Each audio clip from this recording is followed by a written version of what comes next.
I am Jordan, 29 years old, and for the last 5 years I have lived in the basement of a house my family thinks they rent from a generous corporation. They see a girl in a hoodie staring at screens all day and assume I am unemployed. They do not know that I am a senior cloud solutions architect for 3 Fortune 500 companies and the owner of the very roof over their heads. My sanctuary was the basement, a cool, dark space hummed by the sound of cooling fans and the soft blue glow of LED indicators. It was not just a room, it was a data center. In the corner stood my pride and joy, a $45,000 server blade rack processing real-time data for 3 major hospitals in Atlanta. It was a masterpiece of cable management and engineering until the door slammed open. My sister-in-law Ashley stomped down the stairs holding her phone up on a selfie stick, a ring light clipped to the top. She was talking to her live stream audience in that high-pitched fake voice she uses for social media. Hey guys, welcome back to my wellness journey. Today we are clearing out negative spaces to make room for the baby.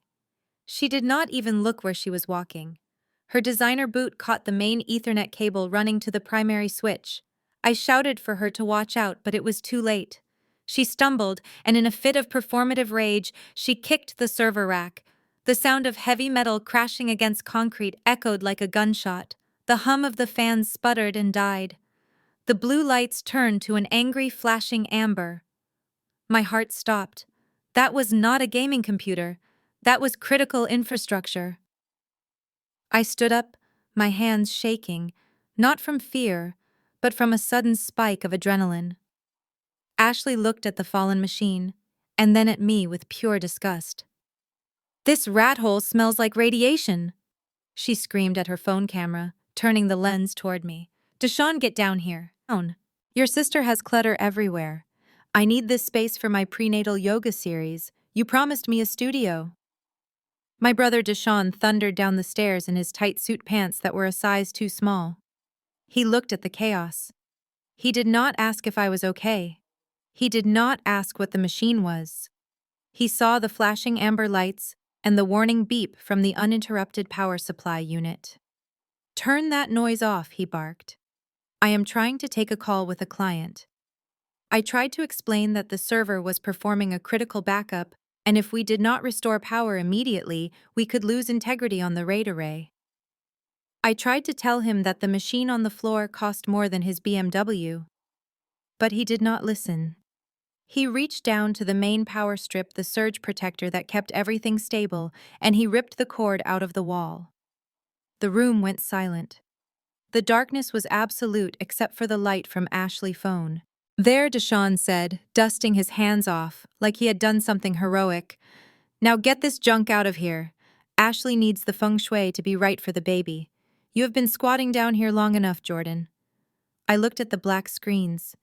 Years of configuration, complex encryption keys, all hard shut down in a second. I did not cry. I did not scream. A cold calm washed over me, the kind of calm that comes before a hurricane. I realized in that moment that they did not just break a machine. They broke the last thread of patience I had for them. They had just severed their own lifeline, and they were too stupid to know it. I followed them upstairs to the living room, the bright contrast of the afternoon sun hurting my eyes after hours in the dark.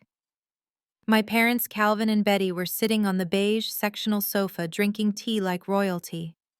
The television was on, tuned to a reality show about rich housewives.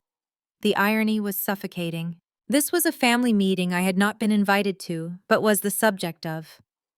My father pointed to a black plastic trash bag sitting by the front door. It was lumpy and tied with a jagged knot. "Your mother and I have packed your essentials," he said without looking at me. "We think it is time for you to launch. You are almost 30, Jordan. It is embarrassing to tell the church folks that our daughter is still finding herself in our basement." Finding myself. I wanted to laugh. I found myself years ago when I built my first company. I found myself when I bought this house under an LLC so they would have a place to live after Dad went bankrupt. I found myself every month when I paid the mortgage, the electricity, the water, and the internet bills they thought were magically low. Mom chimed in, sipping her tea. "We need the basement for Ashley. She is carrying the first grandson of the family. We need to prioritize the future, not support a failure.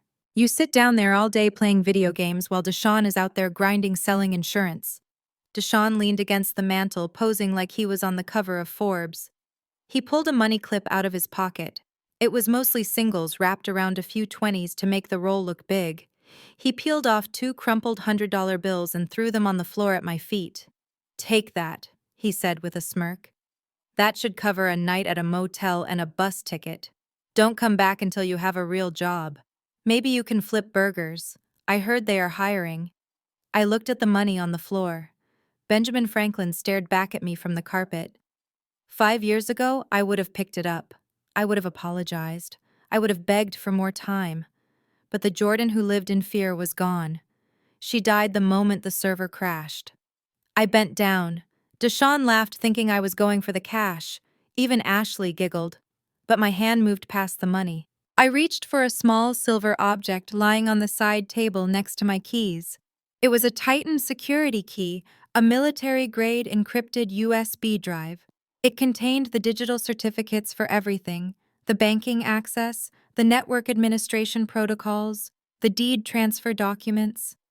I stood up, sliding the cool metal drive into the pocket of my hoodie. I looked at my father, who refused to make eye contact. I looked at my mother, who was shaking her head in disappointment. I looked at Deshaun and Ashley, who were gloating in their victory. I stepped over the $200. "Okay," I said, my voice steady and quiet. "I will go. You want me to leave, so I will leave. But remember this moment. You called me a freeloader. You called me bad luck. Just remember that when I walk out that door, the luck of this house walks out with me." "You are so dramatic," Ashley said, rolling her eyes. "Just go. And do not steal the towels." I grabbed the handle of my suitcase and the trash bag of clothes. I did not look back. I opened the front door and stepped out into the humid Atlanta afternoon. The sky was gray and heavy, threatening a storm. It felt appropriate. I dragged my luggage down the driveway, the plastic of the trash bag scraping against the asphalt. I could see the curtain twitch in the living room window. They were watching, making sure I actually left. I walked until I was out of sight around the corner near the community park. A black, sleek SUV was already waiting for me. I had summoned it the moment I walked up the basement stairs. The driver, a large man named Marcus, who had driven me to high-stakes meetings for years, stepped out and took the trash bag from my hand with respect. "Ms. Jordan," he said, opening the rear door. "To the Four Seasons." "To the Four Seasons." "Marcus," I replied, sliding into the leather interior that smelled of expensive cedar and vanilla. As the car pulled away, I took out my phone. My notifications were blowing up. Deshaun had already posted the photo. He must have taken it through the blinds. There I was, looking small and pathetic, dragging a trash bag.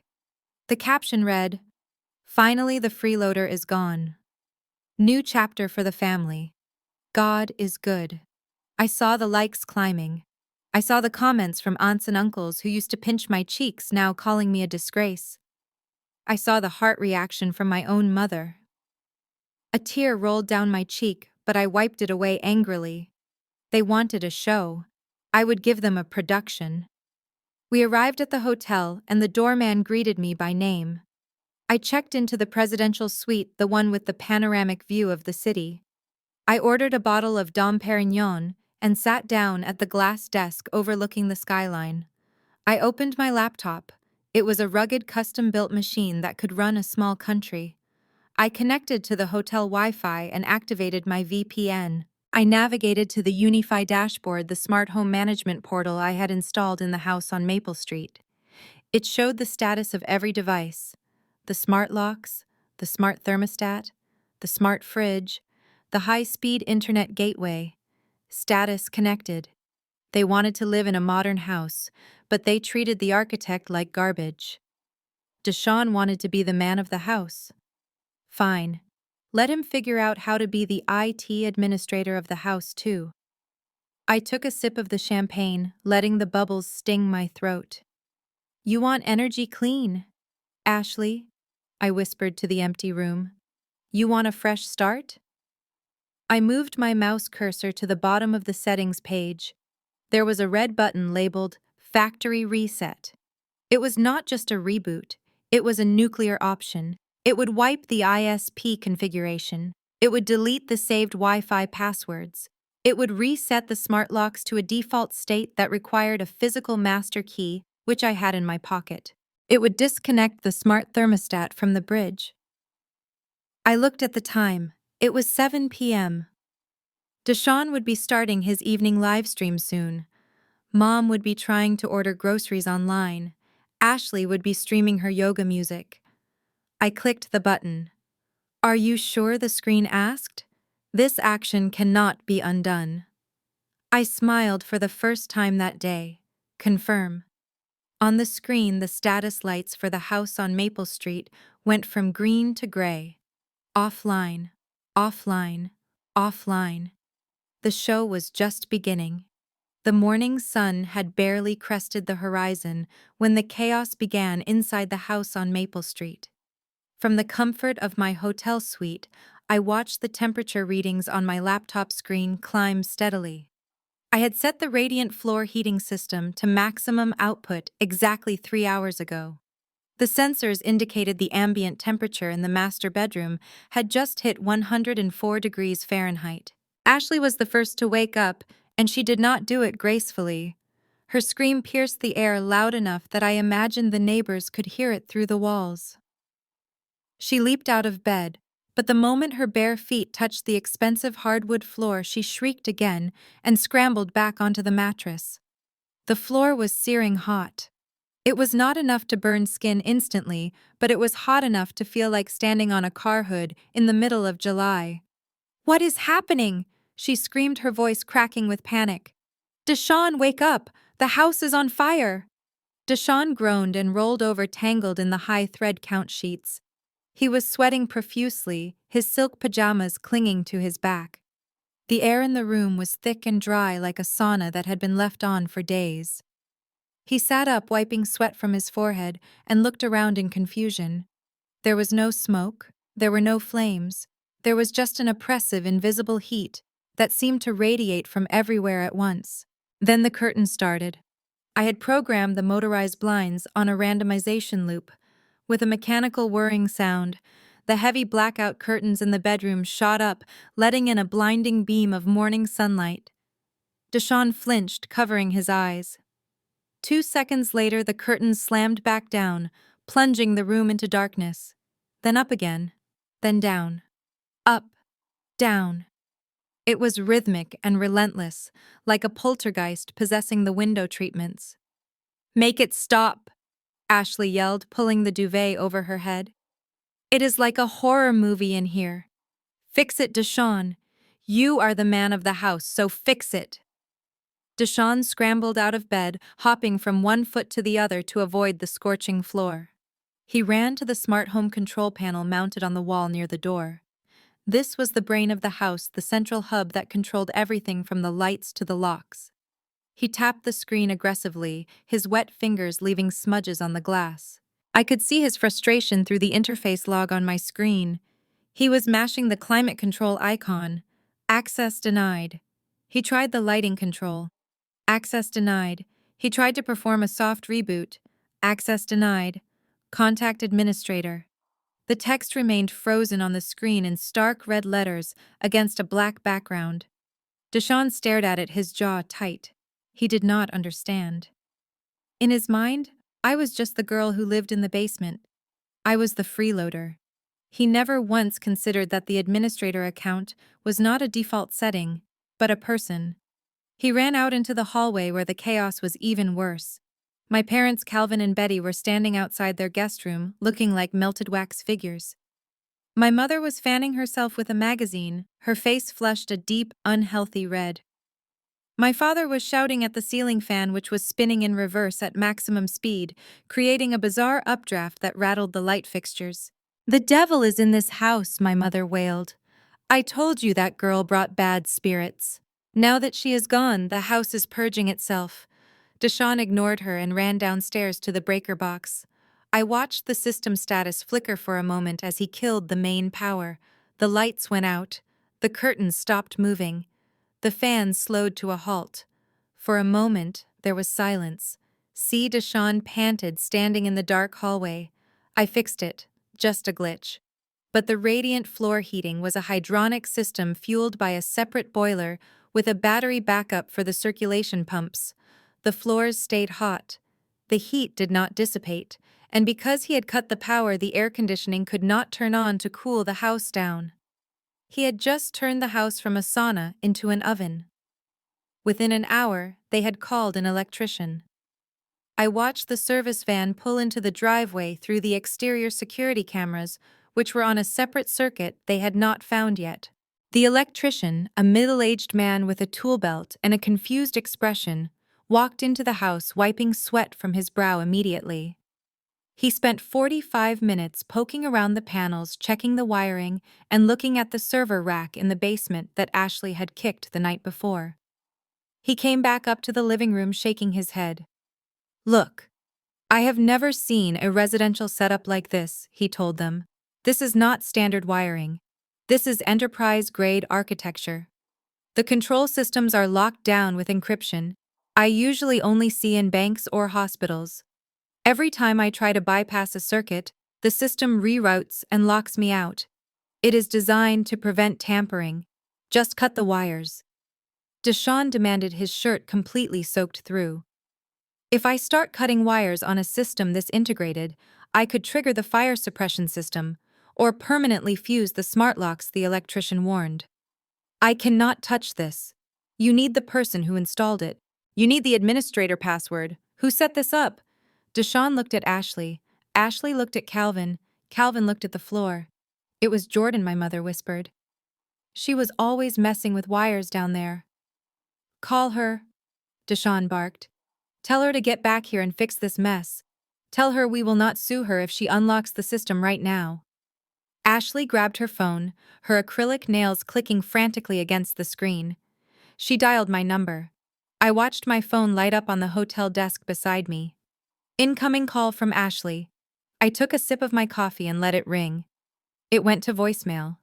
She called again. And again. "She blocked me," Ashley screamed, throwing her phone onto the sofa. "That little witch blocked me." "Call from Dad," phone Deshawn ordered. My father dialed. Blocked. My mother dialed. Blocked. Deshawn tried from his business line. Blocked. I had scrubbed them from my digital life with the efficiency of a surgeon removing a tumor. They were standing in the multi-million-dollar house that was rejecting them, realizing for the first time that their comfort had always been entirely dependent on my goodwill.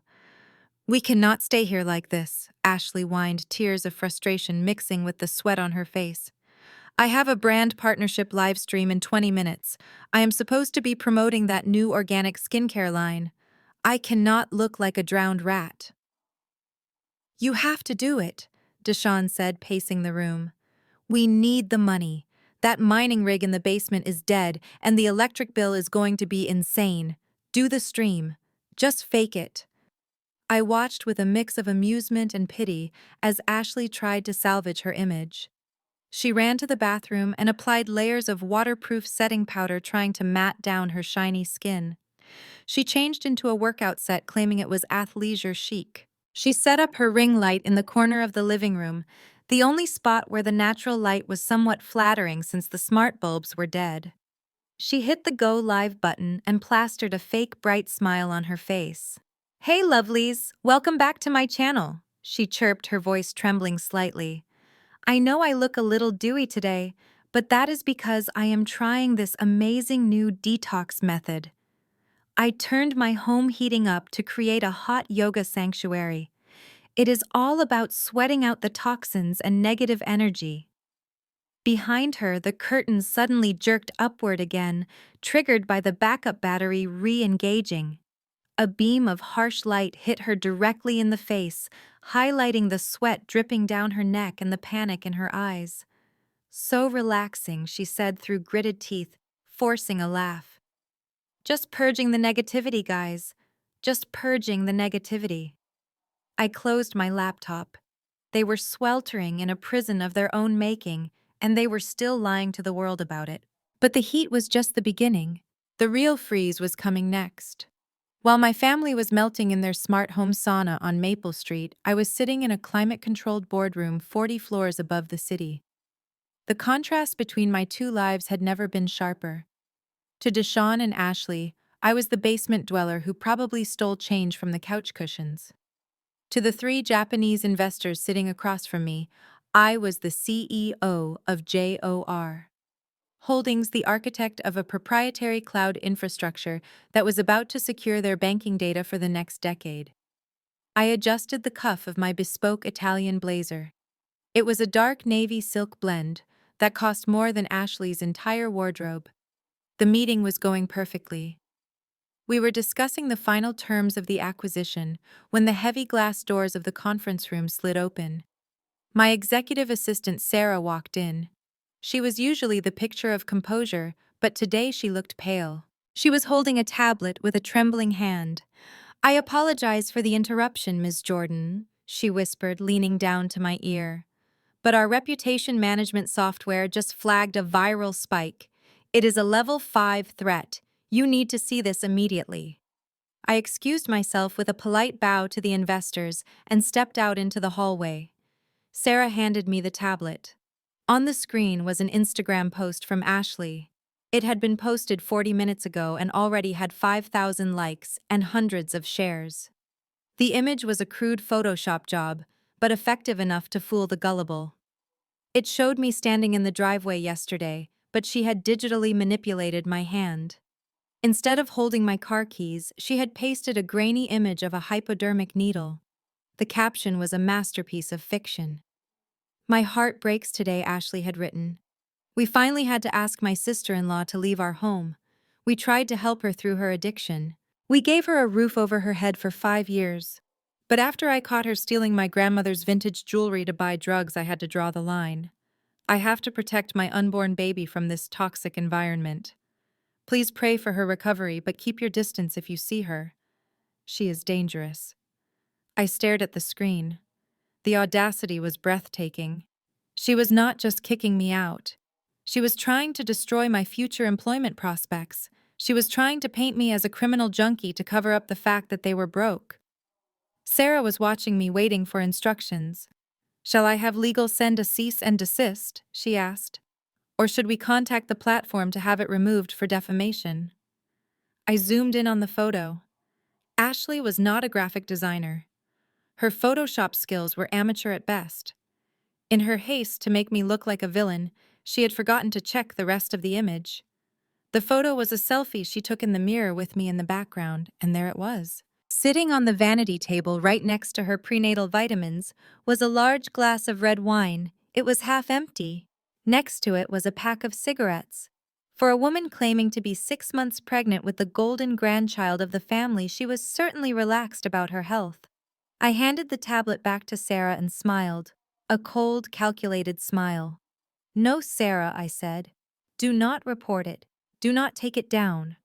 Sarah looked confused. "But Ms. Jordan, these allegations are serious." "They are false," I replied. "But Ashley wants attention. She wants this post to go viral. She wants the world to see her as the victimized mother protecting her child. So let us give her exactly what she wants." I pulled out my phone and logged into our company marketing tools. We had access to some of the most sophisticated search engine optimization and ad targeting algorithms in the world. "I want you to take this post," I told Sarah. "And I want you to boost it. Put $5,000 of ad spend behind it." Sarah's jaw dropped. "You want to pay to promote a lie about yourself?" "Trust me," I said. "But I want you to change the target audience. Do not target her usual circle of fashion bloggers and young influencers. I want you to target the parenting groups, specifically the strict organic hyper-vigilant mothering groups. Target the anti-smoking campaigns. Target the fetal alcohol syndrome awareness groups. Target the conservative church ladies." I watched Sarah's eyes light up as she realized what I was doing. "Weaponized algorithms," she whispered. "Exactly," I said. "Let us see how the internet detectives handle this." I went back into my meeting and closed the deal with the Japanese investors. By the time I walked out an hour later, the internet had done its work. I opened the post again. The comment section had transformed from a support group for Ashley into a war zone. The first few comments were sympathetic, but then the tide turned. "Wait a minute," wrote a user named Karen Mom of 3. "Is that a glass of Merlot next to her belly bump?" I zoomed in, wrote another user. "That is definitely wine. And are those Virginia Slims? I thought you said you were high risk." The comments started flooding in faster than Ashley could delete them. "You are accusing your sister of addiction while you are poisoning your own baby. Child Protective Services needs to see this. Liar. You are not protecting anyone. You are an alcoholic."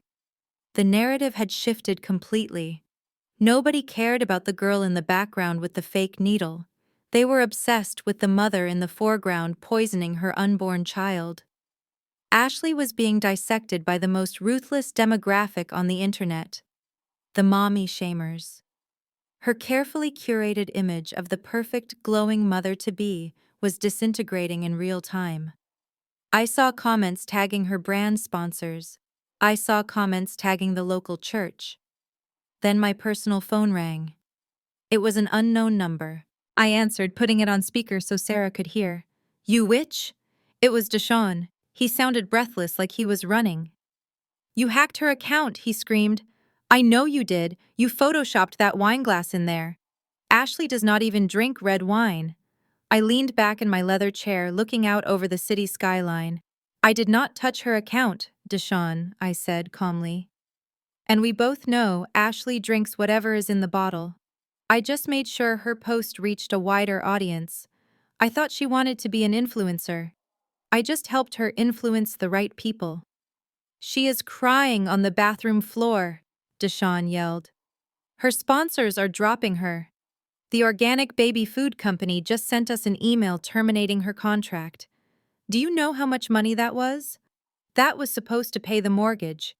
"Correction," I said, my voice dropping an octave. "It was supposed to pay the rent. And since you brought it up, you are late on that too." "You are ruining us," he shouted. "Why are you doing this?" "Because you started a war? You are not equipped to fight," I replied. "You tried to ruin my reputation with a lie. I ruined yours with the truth. Now if you will excuse me, I have a company to run." And Deshaun, what he spit out. "Tell Ashley to drink some water. The internet says dehydration is bad for the baby. If there even is a baby." I hung up before he could answer. I looked at Sarah. She was grinning. "The post has been shared 10,000 times," she reported. "But now the hashtag trending with it is, Save the Baby, Not Bad Sister." "Perfect," I said. But the victory was not complete. I knew Deshaun. When he felt cornered, he did not retreat. He doubled down. He would not stop at social media. He would try to take this to the real world. He would try to sue me. And that was exactly where I wanted him. Because in the court of public opinion, you can delete comments. But in a court of law, you cannot delete the truth. I turned to Sarah. "Get the legal team ready," I said. "They are going to serve me with a lawsuit within 48 hours. I want the deed to the Maple Street property ready. I want the bank transfer records from the last 5 years printed out, and get the security footage from the basement server room." "We are going to court?" Sarah asked. "No," I said, standing up and walking to the window. "We are going to a slaughter." While Ashley was busy losing her reputation on the internet, my brother Deshaun decided to seek solace in the one place he thought he was still a king: the basement. He marched down the stairs past the empty spot where my server rack used to stand. He stepped right over the scuff marks on the concrete where Ashley had kicked my life work just 24 hours ago. He did not care about the empty space. He only cared about the hum coming from the far corner of the room. There sat his pride and joy. The mining rig. It was a monstrosity of aluminum frames and zip ties holding together 12 high-end graphics cards that blinked with aggressive RGB lighting. Deshaun called it his passive income generator. He liked to brag to his friends that he was a crypto fintech entrepreneur. He told everyone he was mining Bitcoin and Ethereum, and coins they had never even heard of. The truth was, Deshaun did not know the difference between a blockchain and a bicycle chain. I watched him through the pinhole camera I had installed in the smoke detector years ago. He pulled up a folding chair and sat in front of the rig, wiping sweat from his forehead. The basement was usually cool, but the rig generated an immense amount of heat. Without my climate control system managing the airflow, the room was rapidly becoming an oven. "At least you are still loyal to me," he muttered, patting the metal frame of the rig like it was a dog. "Make me some money, Daddy needs a win today." The fans were spinning at maximum velocity, sounding like a jet engine preparing for takeoff. To Deshaun, that noise was the sound of money. He tapped the spacebar on the monitor, expecting to see his digital wallet balance climbing higher. He frowned. The screen flickered to life. The dashboard was open. The hash rate graphs were spiked high, showing that the cards were working at 100% capacity. They were crunching numbers, solving complex mathematical algorithms, and consuming electricity at a rate that would make a Tesla blush. But the field labeled wallet balance read 0.0000. Deshaun squinted. He tapped the refresh button. 0. He refreshed again. He checked the connection cables. He wiggled the mouse. 0. "Come on, do not do this to me," he growled. He opened the command line terminal. He stared at the scrolling text of code, not understanding a single word of it. He looked for the green text that usually said block reward confirmed. Instead, he saw endless lines of yellow text. Handshake failed. Proxy server unreachable. Work rejected. He did not understand. The lights were on. The fans were spinning. The cards were hot. The machine was working. Why was the money not appearing? I took a sip of water in my hotel room, enjoying the show. Deshaun thought mining was magic. He thought you just plugged a computer into the wall and money came out. He did not know that I had configured his entire operation to run through my server. You see, mining requires a connection to a pool. And to keep his insecure amateur setup safe from hackers, I had routed all his traffic through a private proxy on my local server. My server acted as the gatekeeper. It took the work his machine did, verified it, and submitted it to the blockchain. Then it took the reward and deposited it into his wallet. When he kicked me out, he kicked out the gatekeeper. Now his machine was screaming into the void. It was doing the math. It was using the power. It was generating the heat. But without my server to submit the work, the blockchain did not even know he existed. He was essentially burning money to heat up a basement that was already too hot. Deshaun pulled out his phone and dialed the number of the guy who sold him the graphics cards. "Yo, man, the rig is bugging out," Deshaun shouted over the noise of the fans. "It says work rejected. What does that mean?" I could not hear the other end of the call, but I saw Deshaun face drop. "What do you mean network configuration? I did not touch the network. My sister. No, she is gone. She took her computer, but this is my computer. Why does my computer need her computer to talk to the internet?" He listened for another minute, his eyes widening in horror. "So you are telling me it is running for nothing, it is just burning electricity?" He hung up the phone. He looked at the rig.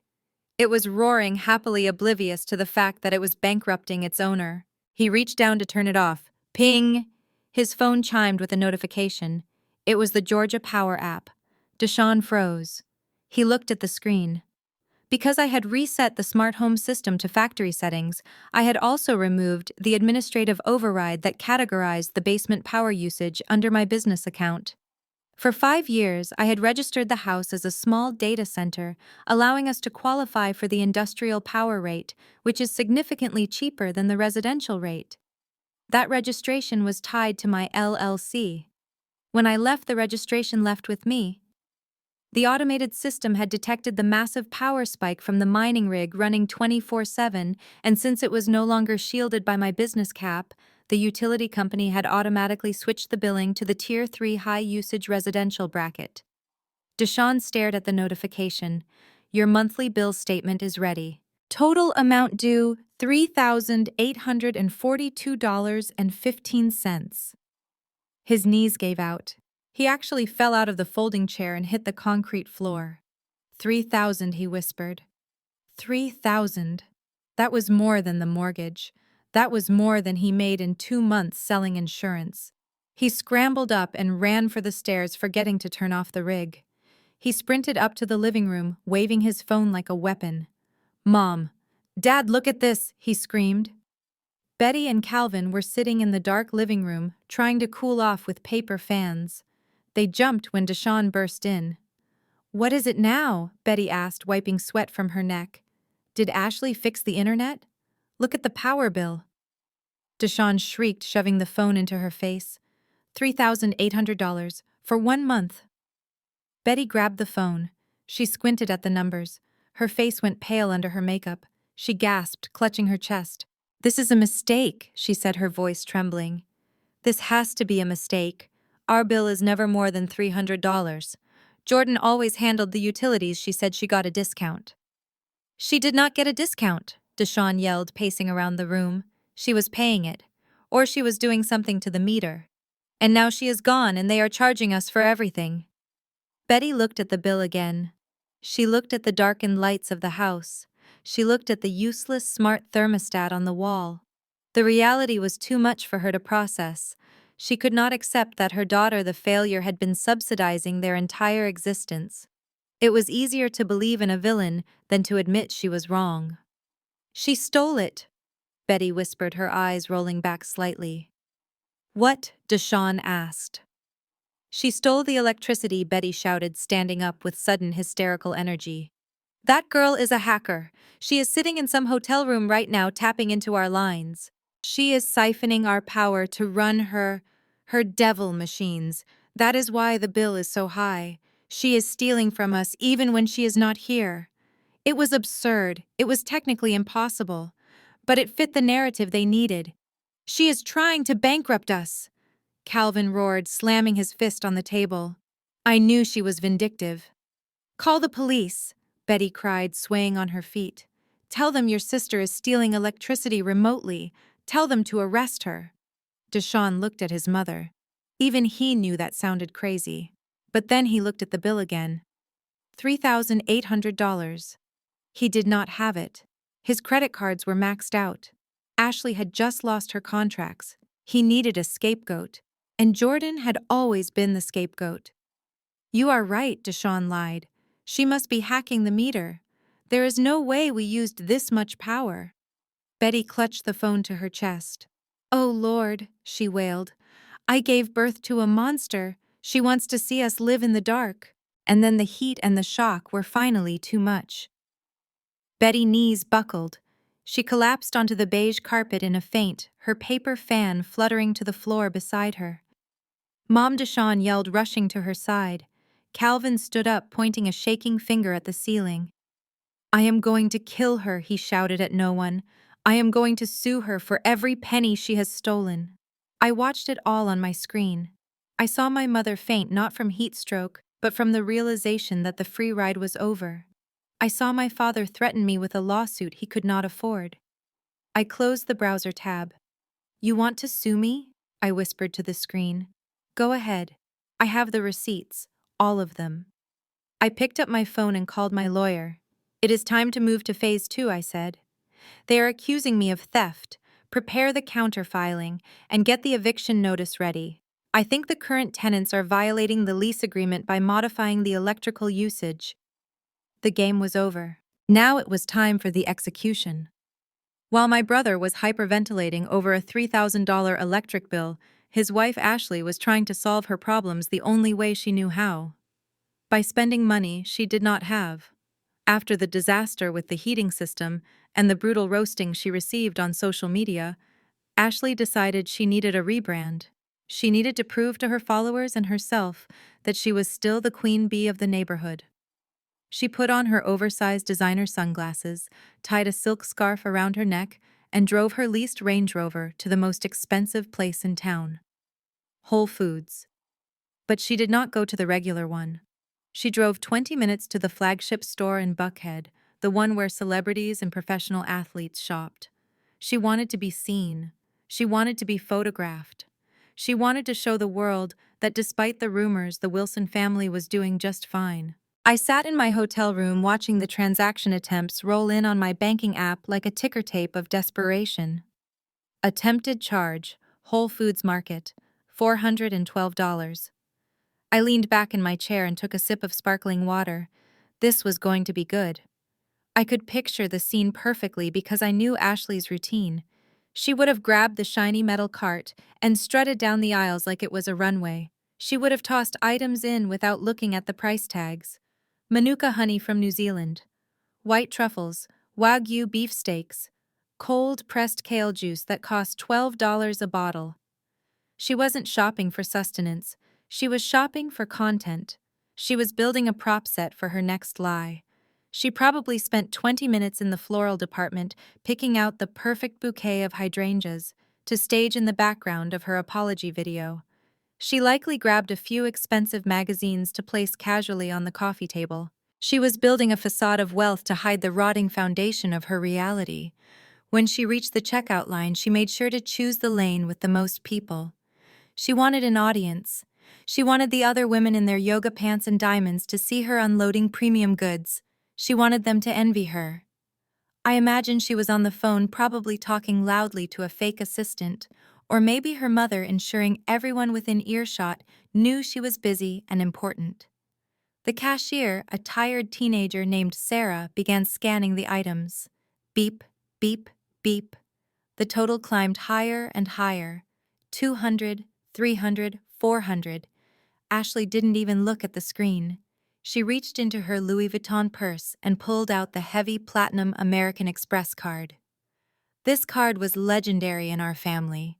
Technically, it was a supplementary card issued under my primary account.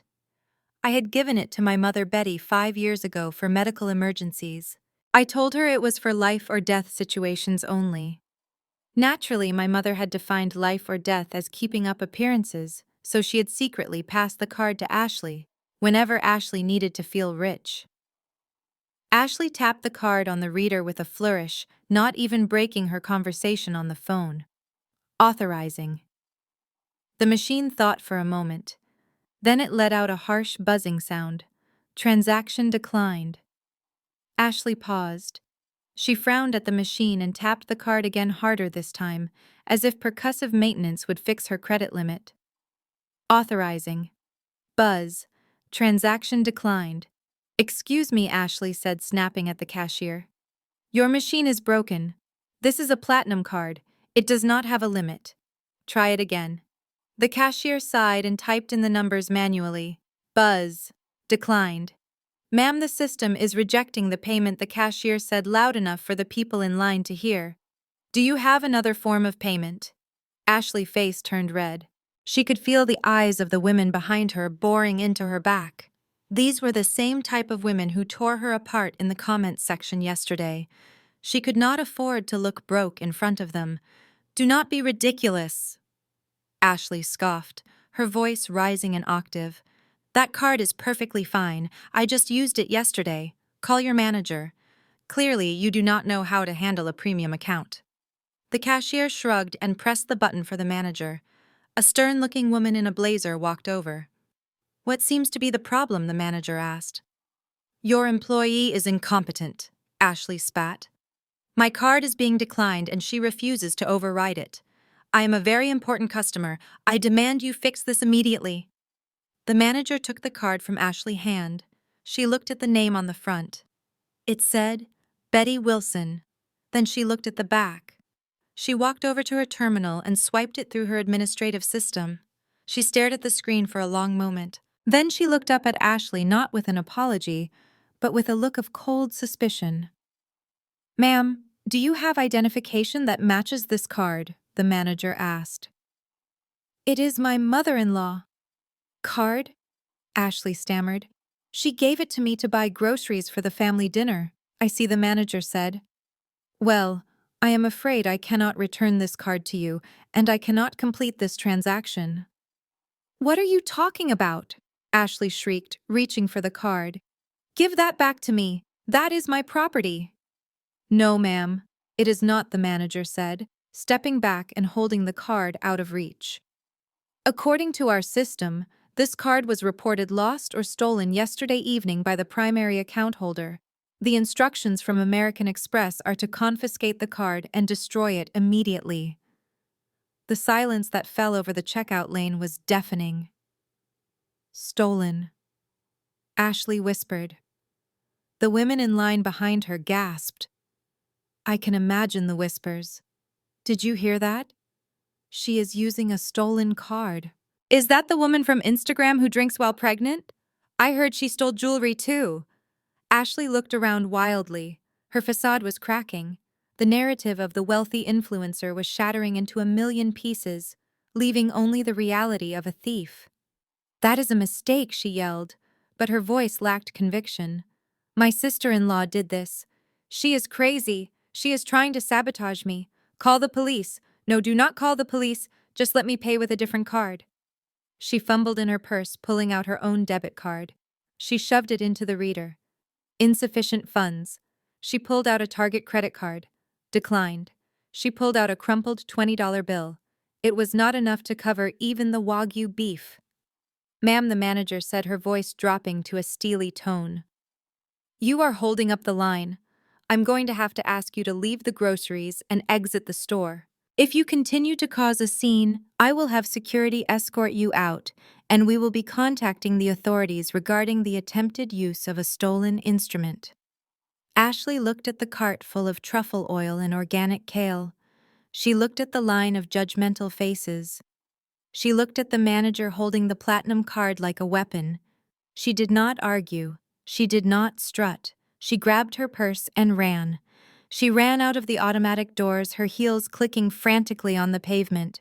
She left the cart right there in the middle of the lane, a monument to her failure. Back in my hotel room, I watched the notifications stop. I picked up my phone and called the American Express concierge. Hello, this is Jordan, I said smoothly. I just wanted to thank you for your fraud protection services. I believe someone tried to use the card I reported missing. Yes, Ms. Jordan, the representative replied. The attempt was made at a Whole Foods in Buckhead. The card has been secured by the merchant. Would you like us to issue a replacement for your mother? I paused. I thought about my mother standing in the dark watching her husband scream at the ceiling. I thought about her handing that card to Ashley knowing it was supposed to be for emergencies only. No, I said. Do not issue a replacement. I think it is time my family learned to live on a cash basis. Close the supplementary account entirely, please. As I hung up, I could picture Ashley sitting in her Range Rover in the parking lot crying into her steering wheel. She had gone in there to feed her ego, and she had come out starving. But the day was not over. Ashley had failed at the grocery store, but she still had an appointment at the Aura Spa across the street, a $200 facial she had booked weeks ago to help her relax. I watched the GPS tracker on her car move across the street. She was a glutton for punishment. She thought maybe, just maybe, the spa had her card on file and it would still work. 10 minutes later, another notification popped up. Attempted charge Aura Spa, $250, declined. Then 5 minutes later, a frantic text from Ashley appeared on my blocked messages folder. I am at the spa and I cannot pay. They are threatening to call the cops. Jordan, please, I will do anything. I looked at the message. Anything. That was a dangerous word to use with someone who held all the cards. I did not reply. I let her figure it out. Maybe she could wash towels for a few hours. After all, she needed a real job. I turned off my phone and ordered room service. Lobster thermidor. Paid for with my platinum card, which worked perfectly fine. The law office of Saul Goodmanstein was not located in a glass skyscraper downtown. It was sandwiched between a discount vape shop and a payday lender in a crumbling strip mall on the edge of town. The neon sign in the window flickered with a buzzing sound that was loud enough to give anyone a migraine. It read simply, Accident, Injury, Justice. The word justice was only half illuminated. Inside, the air smelled of stale coffee and old carpet. My brother Deshaun sat on a peeling faux leather chair, his knee bouncing up and down with nervous energy. Beside him, my parents Calvin and Betty looked out of place in their Sunday best clothes. They held their heads high, trying to maintain an air of dignity in a room that screamed desperation. They were not there for an accident. They were there for a robbery. They just called it a lawsuit. The door to the inner office opened and Saul walked out. He was a short man with slicked back hair and a suit that was too shiny under the fluorescent lights. He did not look like a man who won Supreme Court cases.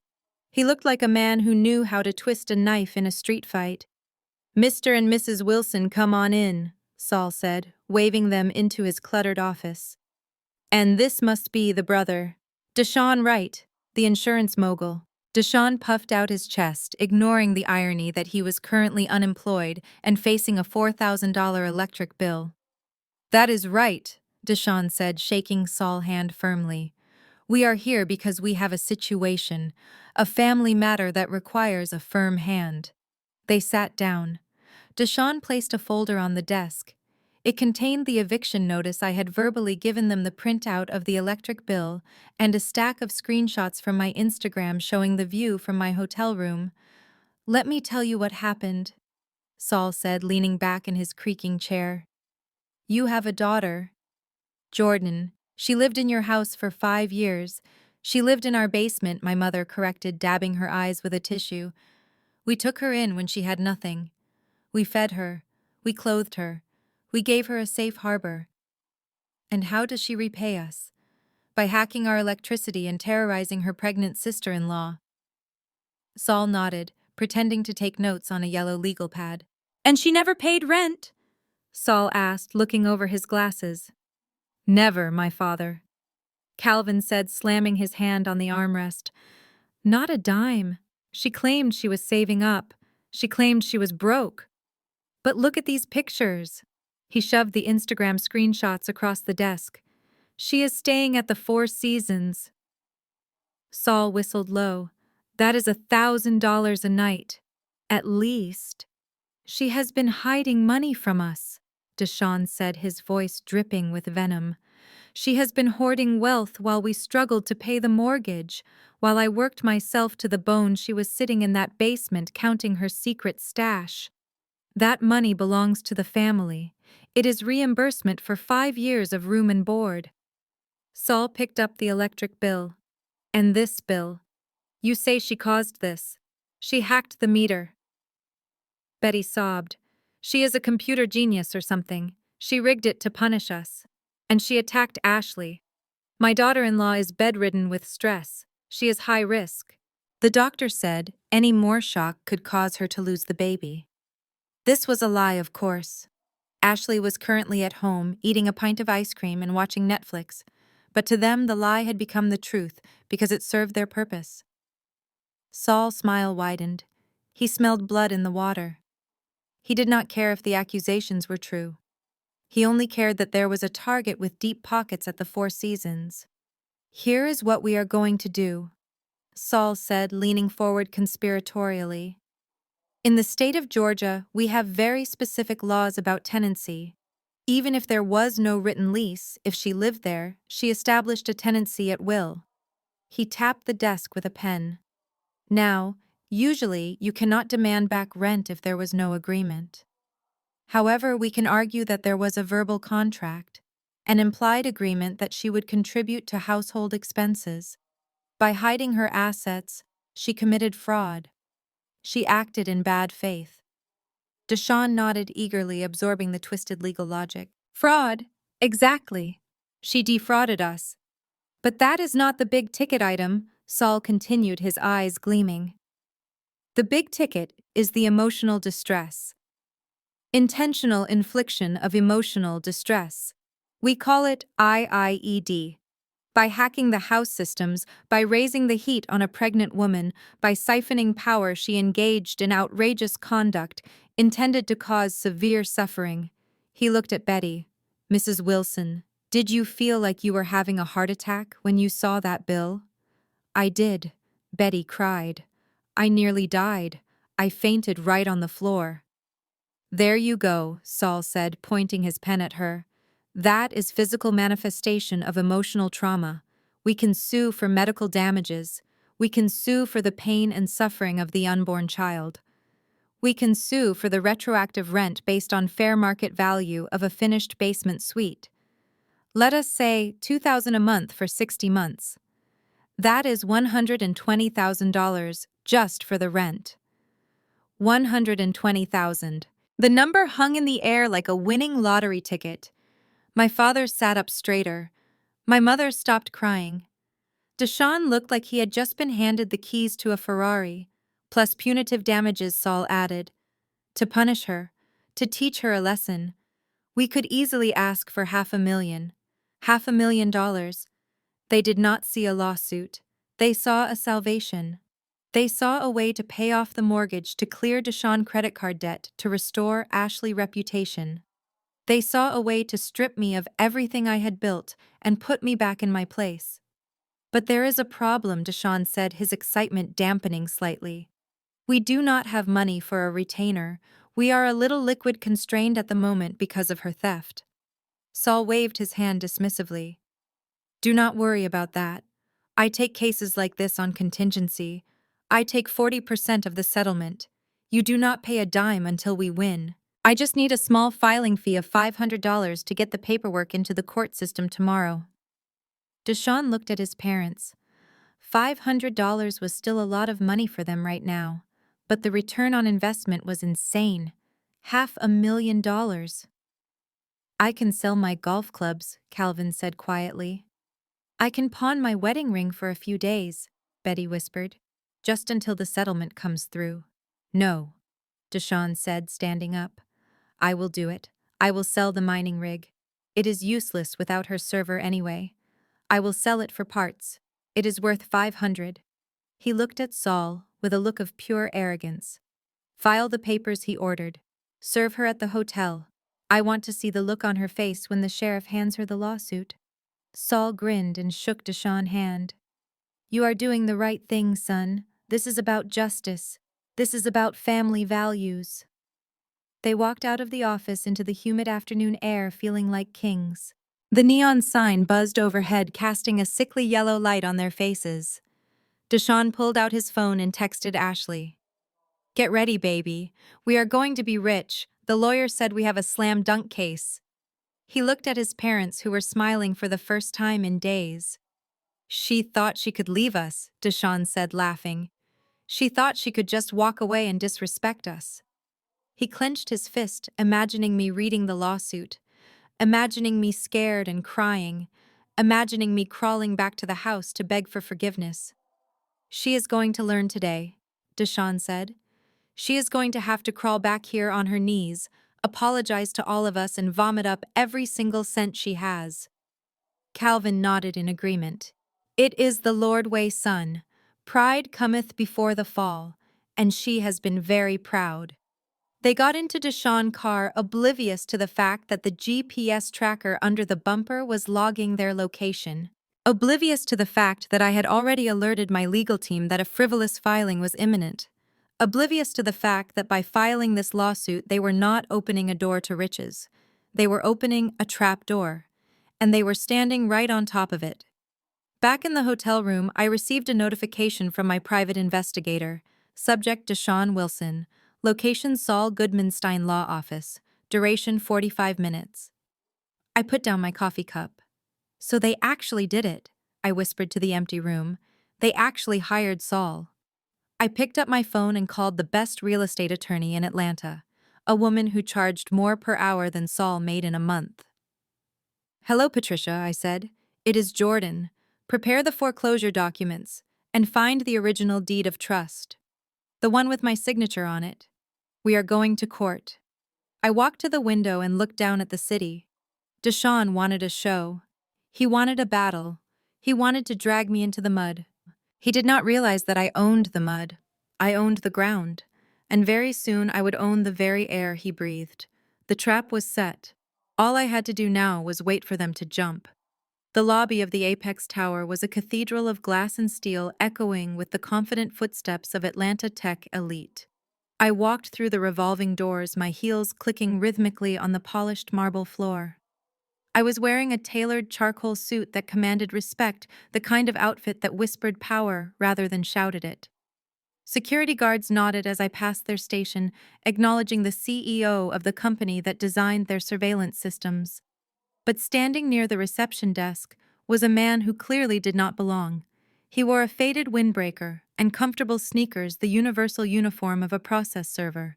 He was shifting his weight from foot to foot, looking uncomfortable amidst the bespoke suits and designer briefcases. When he saw me swipe my badge at the turnstile, he stepped forward, blocking my path. "Excuse me," he said, holding up a manila envelope. "Are you Jordan Wilson?" I stopped and looked at him over the rim of my sunglasses. "I am." He thrust the envelope toward me with a smirk that suggested he enjoyed ruining people's days. "You have been served. Don't shoot the messenger, lady. I just deliver the bad news." He turned and walked away, whistling a tune, clearly thinking he had just handed an eviction notice to a struggling employee. I looked down at the envelope. It was thick, heavy. My brother had been busy. I stepped into the private executive elevator and pressed the button for the 45th floor. As the doors slid shut, cutting off the noise of the lobby, I slid a manicured finger under the flap of the envelope and tore it open. I started reading as the elevator ascended. Plaintiff Deshaun Wilson and Calvin Wilson. Defendant Jordan Wilson. The legal jargon was clumsy, clearly drafted by a lawyer who chased ambulances for a living, but the numbers were crystal clear. They were suing me for $120,000 in retroactive rent. They claimed a verbal contract existed. They claimed unjust enrichment. And then the kicker. Count 2. Intentional infliction of emotional distress. They were demanding $150,000 for the trauma I supposedly caused Ashley. The document cited extreme anguish, public humiliation, and the risk of miscarriage due to the sudden loss of electricity. I laughed. A genuine cold laugh that bounced off the mirrored walls of the elevator. They were suing me for emotional distress because I stopped paying their bills. They were suing me for back rent on a house they had lost to the bank 6 years ago. They were trying to extract money from the very person who had secretly kept a roof over their heads. The elevator chimed and the doors opened, revealing the reception area of my company. My executive assistant looked up and smiled. "Good morning, Ms. Jordan. Your 10 o'clock strategy meeting is ready." "Cancel it," I said, walking past her desk without breaking stride. "And get Patricia from legal in my office. Immediately. Tell her to bring the physical file for Project Black House." Project Black House was the internal code name for the property on Maple Street. For 5 years, it had been a dormant file, a charitable write-off on my company ledger. Today, it was becoming an active asset. I walked into my corner office and threw the lawsuit onto my mahogany desk. The view from here was breathtaking, a sprawling panorama of the city I helped build. Somewhere down there in the suburbs, my family was probably celebrating right now. Deshaun was likely popping a bottle of cheap champagne, thinking he had checkmated me. He thought the lawsuit would scare me into settling. He thought I would be terrified of a public court battle. He forgot that I deal in data, not drama. And the data was entirely on my side. Patricia, my chief legal officer, walked in a moment later holding a black binder. She was a sharp woman, with a mind like a steel trap. She looked at the lawsuit on my desk and picked it up. "Is this what I think it is?" she asked, scanning the pages. I poured myself a glass of sparkling water. "It is. They are suing me for back rent, Patricia. They are suing JOR Holdings for rent on a property that JOR Holdings owns." Patricia let out a sharp, incredulous laugh. "Do they know?" "No," I said, sitting down in my leather chair. "They think the owner is some faceless corporation. They think I was just a squatter in their basement. They have no idea that the initials JOR stand for Jordan Owner and Ruler." Patricia shook her head, flipping through the pages of the lawsuit. "This is the most reckless legal filing I have ever seen. They have admitted in sworn documents that they believe they have the right to collect rent. By doing so, they are claiming ownership of a property they do not own. That is fraud, Jordan. We can crush them just with this." I swiveled my chair to face the window, looking down at the ant-sized cars on the highway. "I do not just want to win the lawsuit, Patricia. I want to end the charade. They want to talk about rent. Fine, let us talk about rent." I spun back around, opened the binder. Patricia placed the black binder on the desk. Inside were the original foreclosure documents from 6 years ago, the bank seizure notice for Calvin and Betty Wilson, the auction receipt where my company purchased the debt for pennies on the dollar, and the deed. The deed that had my signature on the bottom line, not as a tenant, but as the proprietor. For 5 years, I had let them play house. I had let my father pretend he was still the patriarch. I had let my mother pretend she was the queen of her castle. I did it because despite everything, I wanted them to have dignity. I wanted them to have a home. But dignity is a two-way street, and they had just paved over it with greed. Activate the termination clause, I said, my voice steady. The lease agreement was a standard month-to-month tenancy at will granted by JOR Holdings to the occupants. It clearly states that the landlord can terminate the agreement with 24 hours' notice in the event of property damage or illegal activity. Patricia nodded, pulling a document from the back of the binder. Ashley kicking the server rack constitutes property damage, and attempting to defraud the true owner via a frivolous lawsuit constitutes malicious intent. Exactly, I said. They want to drag me into court. I will meet them there. But they won't be meeting Jordan the sister. They will be meeting Jordan the landlord. Patricia slid a document across the desk toward me. It was a single sheet of heavy cream-colored paper. The header read, "Notice to quit and demand for possession." It was an eviction notice, but not just any eviction notice. This was a commercial termination of a charitable lease. It demanded immediate vacation of the premises. I picked up my fountain pen. The weight of it felt good in my hand. This wasn't just ink on paper. This was a guillotine blade falling on 5 years of lies. When I sign this, I asked Patricia, "What happens next?" Patricia smiled a shark-like smile. "Once you sign this, we file it with the county clerk immediately. Since they have already filed a lawsuit against you, we can file this as a countermotion. We can request an emergency hearing. The sheriff will be at their door within 48 hours to remove them. And because they filed the lawsuit claiming ownership, they have trapped themselves. When we prove they don't own it, they will be liable for your legal fees and potentially criminal fraud charges." I looked at the signature line at the bottom of the page. Landlord's signature. I thought about the heat in the basement. I thought about the trash bag Deshawn threw at me. I thought about the way my mother looked at me when the police were called. I uncapped the pen. The nib scratched against the paper loud in the silent office. Jordan Wilson, CEO, JOR Holdings. I set the pen down. "File it," I said, "and send a copy to their lawyer. Let Saul Goodmanstein know that his clients are currently trespassing on the defendant property." Patricia closed the binder with a satisfying snap. "Consider it done." I watched her leave the office. The sun was setting, casting long shadows across my desk. The lawsuit lay in the trash bin where I had tossed it. They wanted their day in court. I was going to give them a lifetime of regret. The pieces were moving on the board, and my family was celebrating a checkmate while their king was already surrounded. They just didn't know it yet. The morning of the hearing, the Fulton County Courthouse steps looked less like a hall of justice and more like the red carpet of a reality television show launch party. I watched the spectacle from the tinted back window of my SUV, which was parked across the street. The air conditioning was humming softly, a stark contrast to the humid Atlanta heat that was already causing my brother Deshawn to sweat through his suit. Deshawn and Ashley had clearly coordinated their outfits for their big day in court. They were aiming for sympathetic victim chic, but they had landed somewhere closer to televangelist fraud. Deshawn was wearing a pastel blue suit that was too tight in the shoulders, paired with a white loafers that looked ridiculous against the gray concrete of the courthouse steps. Ashley was wearing an oversized white dress that I assume was meant to emphasize her delicate condition and the non-existent baby bump. She had accessorized with a large wooden cross necklace that I had never seen her wear a single day in her life. They were not standing in line for security like normal litigants.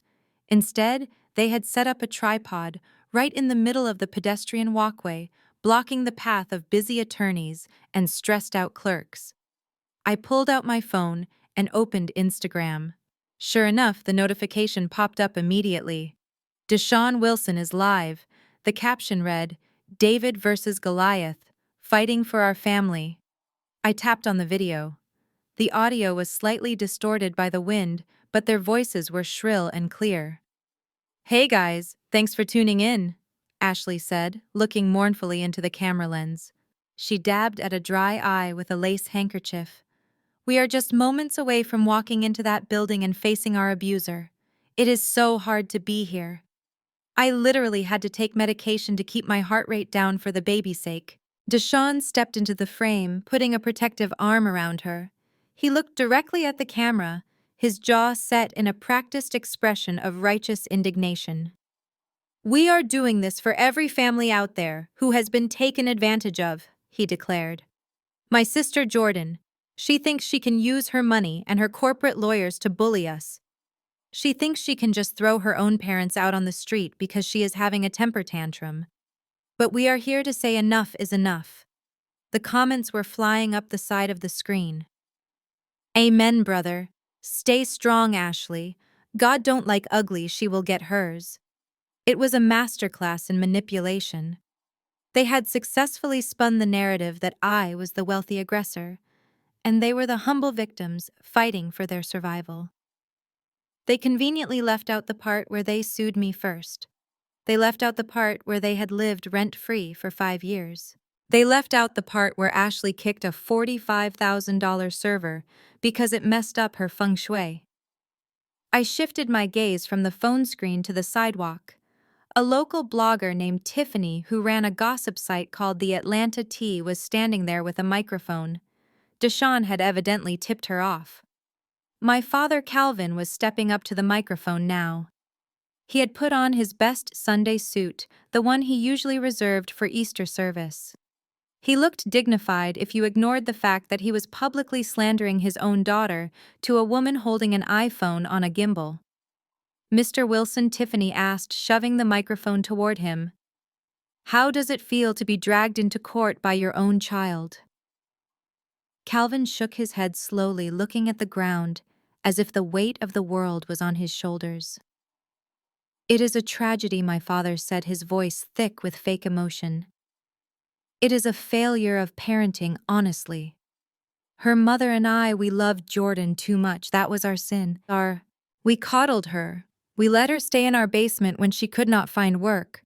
We shielded her from the harsh realities of the world.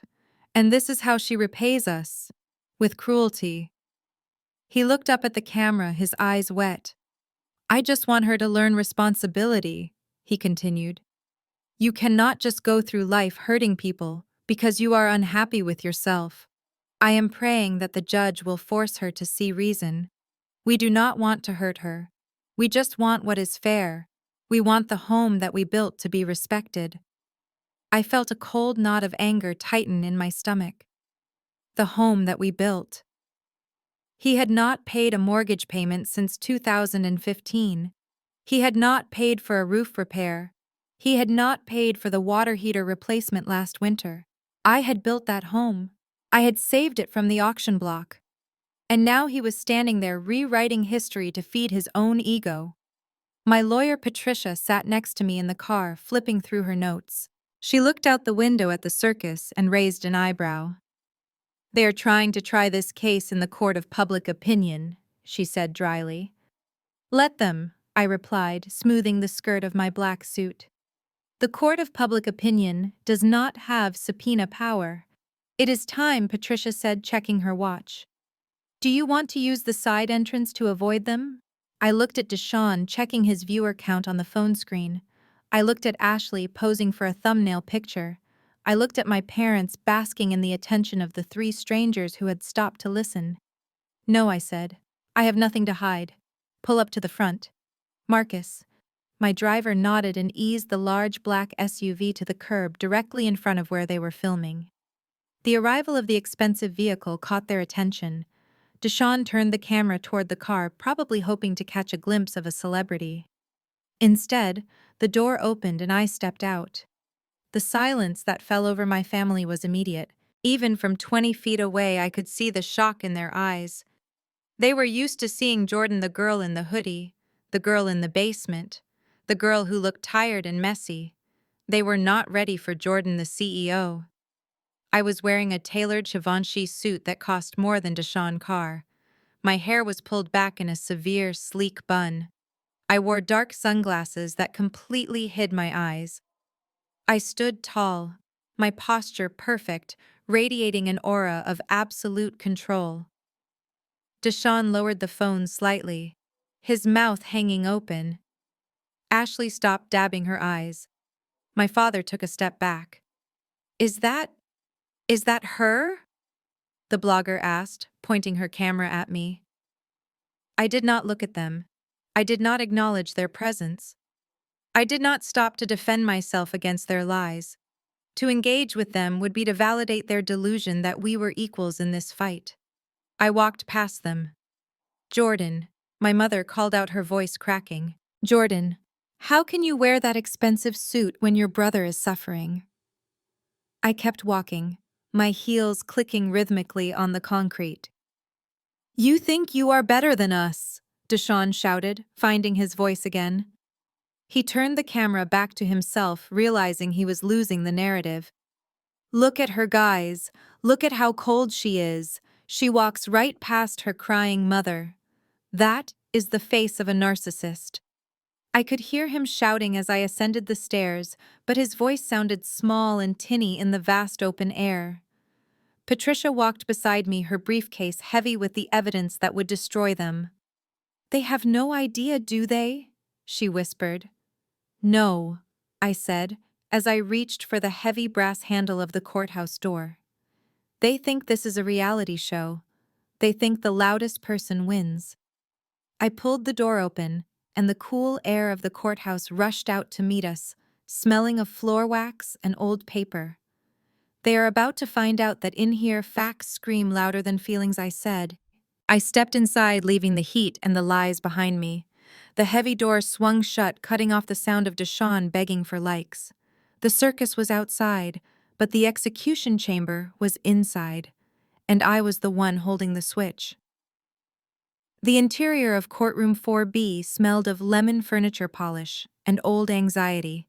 It was a windowless room with heavy oak paneling that was supposed to inspire reverence for the law, but today it merely served as the stage for a farce.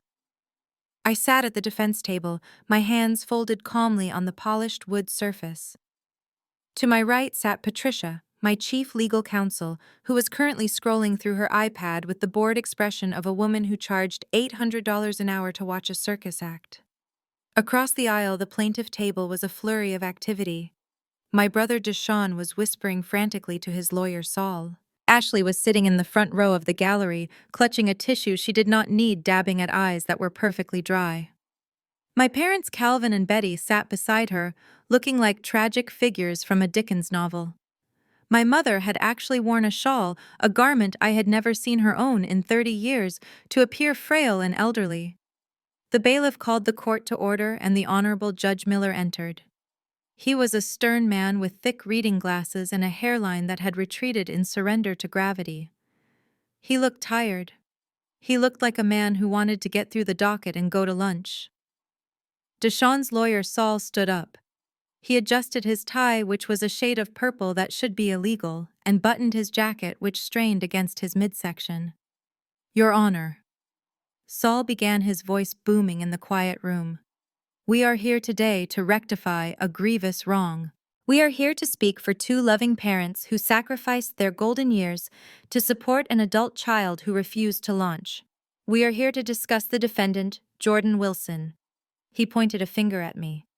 I did not flinch. I did not look away. I simply observed him the way a scientist observes a bacteria sample under a microscope. For 5 years, Saul continued pacing back and forth in front of the judge's bench. This woman lived in the finished basement of my client's home, a suite that would easily rent for $2,000 a month in this market. Did she pay rent? No. Did she contribute to groceries? No.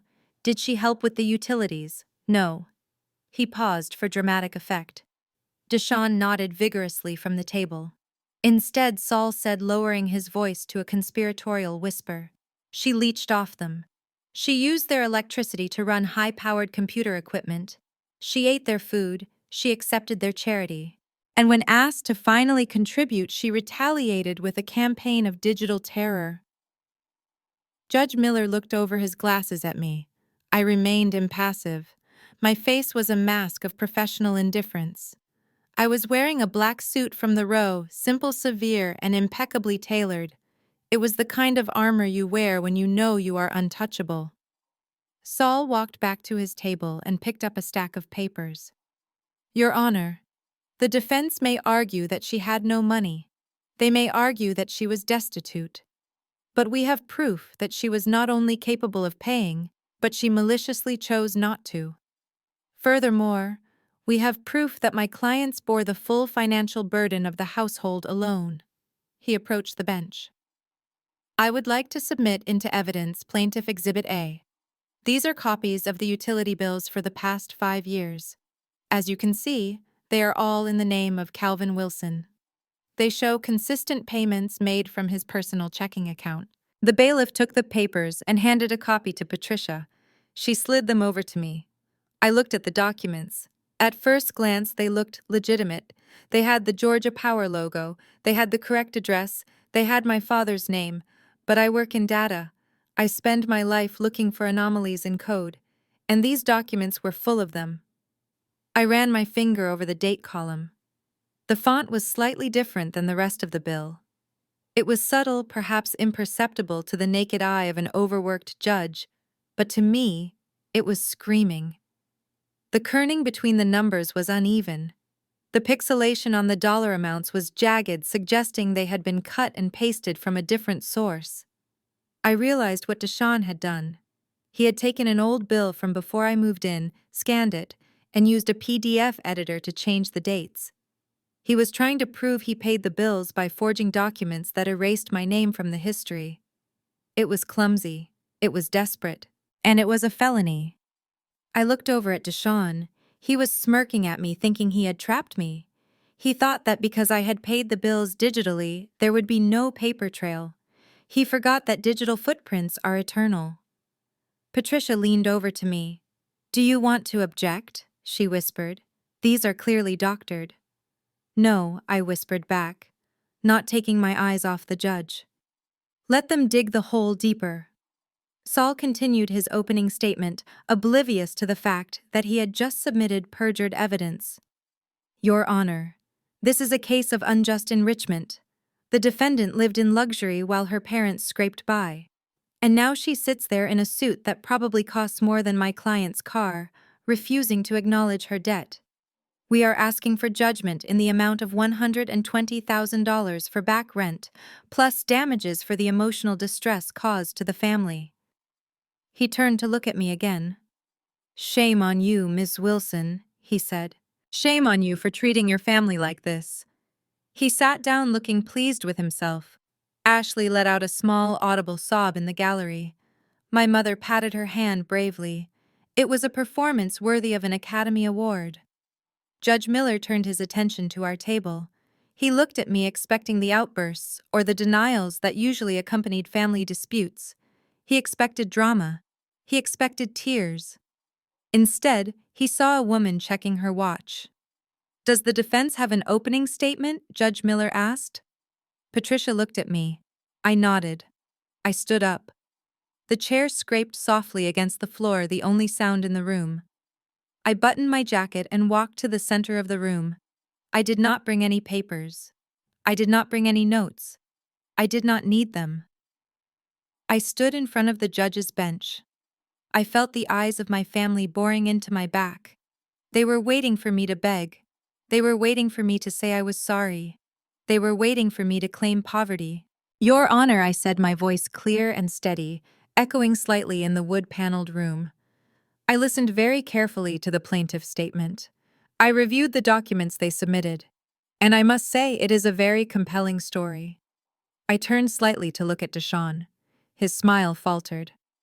"The story of an ungrateful daughter sponging off her hard-working parents is a classic tragedy," I continued.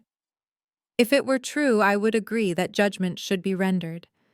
If I were a guest in their home, then certainly I should have contributed. I paused, letting the silence stretch. However, I said, turning back to the judge, this entire lawsuit rests on a single foundational premise. It rests on the premise that Calvin and Betty Wilson are the owners of the property at 45 Maple Street. It rests on the premise that they had the legal right to charge rent. Judge Miller frowned. He looked at the lawsuit.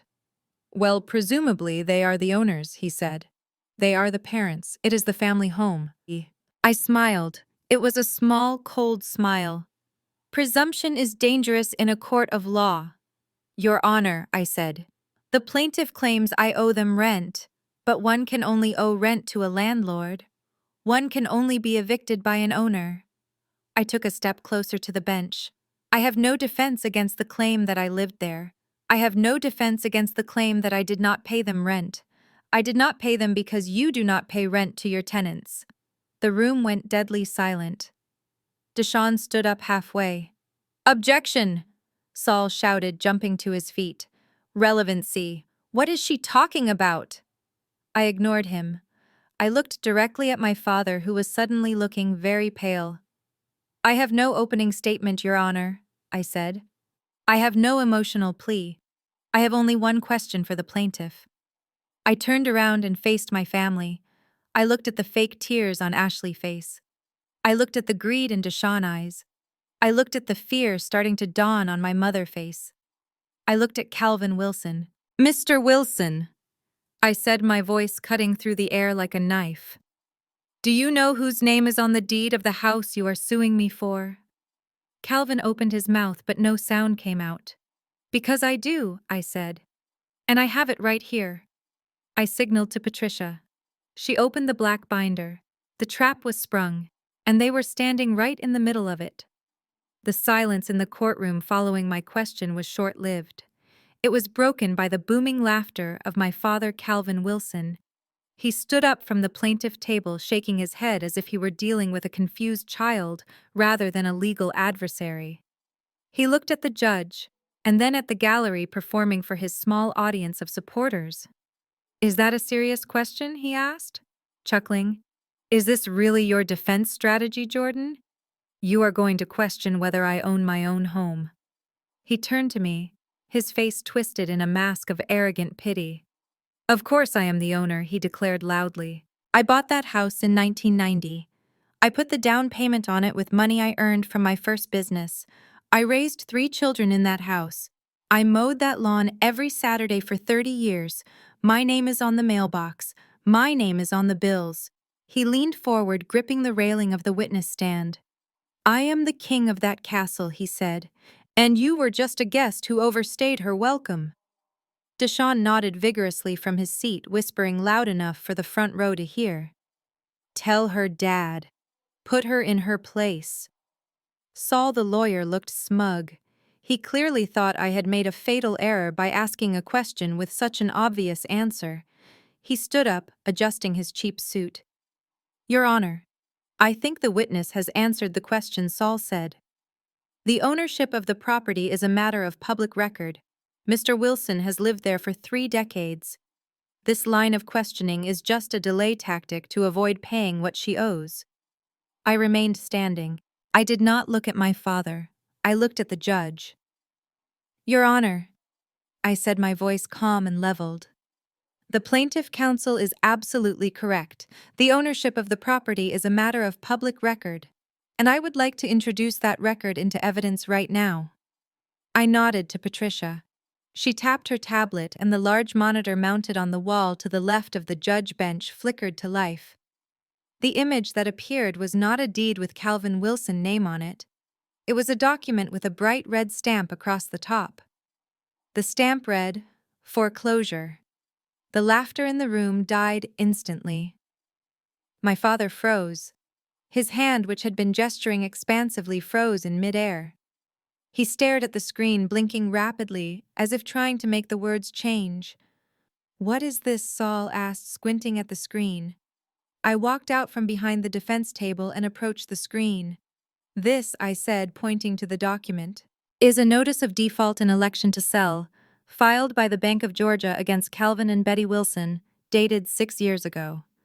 I signaled Patricia again. The slide changed. This is the record of sale from the Fulton County Courthouse steps dated 3 months after the foreclosure notice. It details the auction of the property at 45 Maple Street. I turned to face the room. 6 years ago, my parents' business failed. They made some bad investments. They leveraged the house to cover the losses. And when the market turned, they stopped paying the mortgage. They hid it from everyone. They hid it from Deshawn. They hid it from the church. And they tried to hide it from me. I looked at my mother in the gallery. She was pressing a hand to her mouth, her eyes wide with terror. She remembered that year. She remembered the letters from the bank that she used to burn in the fireplace so no one would see them. But you cannot hide from the bank, I continued. The bank seized the house. Mr. Calvin Wilson lost his title, he lost his equity, he lost his kingdom. My father sank back into the witness chair. He looked suddenly smaller. The bluster was gone, replaced by a sickly gray pallor. "That is not true," he stammered, his voice shaking. We worked it out. The bank made a deal. They let us stay." I shook my head. "No, Dad. The bank did not make a deal. The bank sold the house to the highest bidder." I pointed to the bottom line of the auction receipt on the screen. "Sold to JOR Holdings LLC for the sum of $450,000. Saul jumped up. "So," what he shouted. "So the mortgage was sold to a holding company. That happens all the time. My client still lives there. He is still the owner in possession. This JOR Holdings is just the mortgage servicer." I smiled. It was the smile of a hunter who has just watched the prey step into the snare. "Actually, Mr. Goodmanstein," I said, "JOR Holdings is not a bank. It is a private investment firm.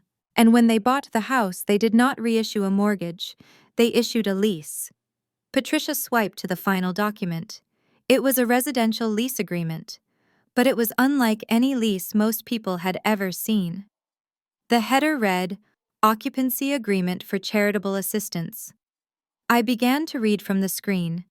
"This agreement is made between JOR Holdings LLC, hereinafter referred to as the landlord, and Calvin and Betty Wilson, hereinafter referred to as the tenants."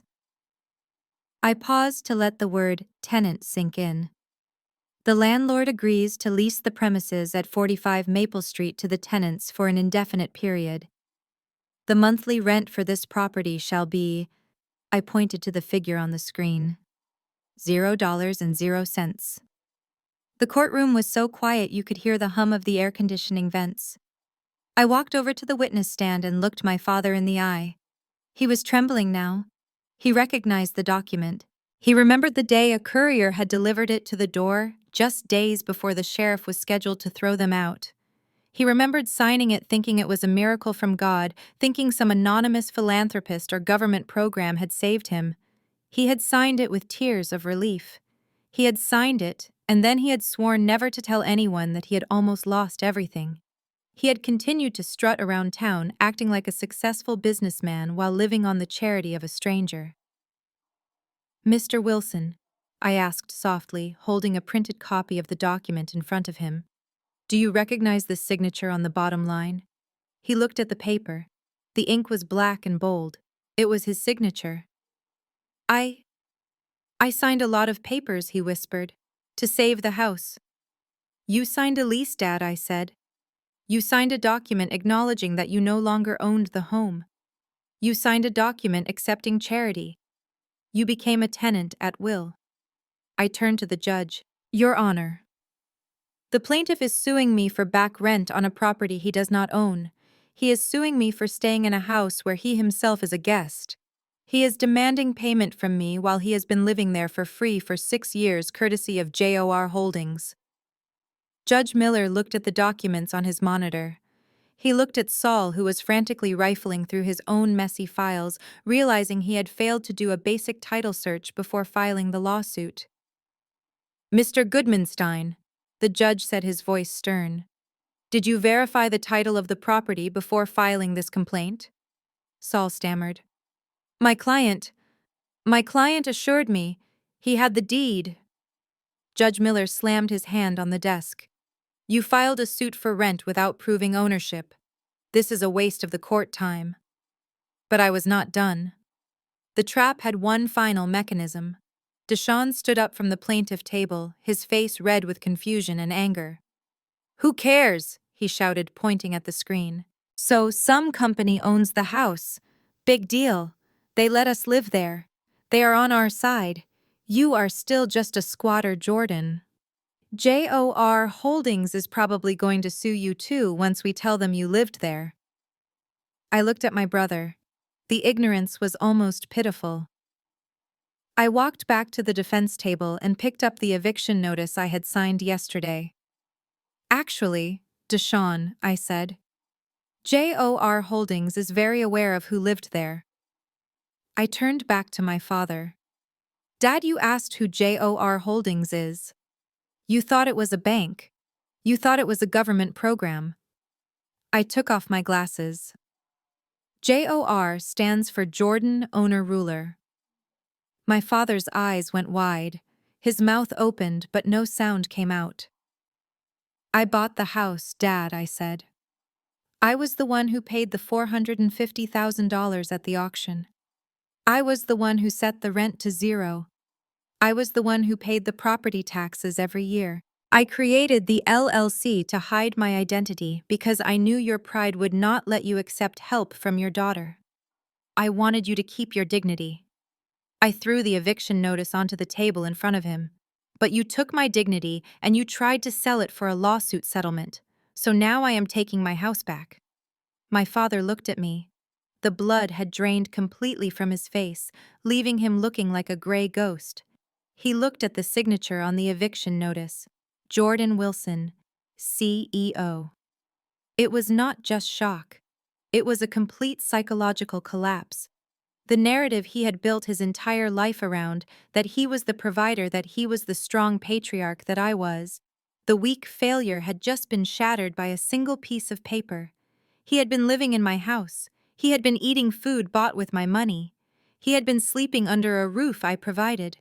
And he had just sued me for the privilege. The courtroom erupted into a chaotic hum of whispers. The revelation that my father had been living on charity for 6 years was a shock, but the identity of the benefactor was still a mystery to them.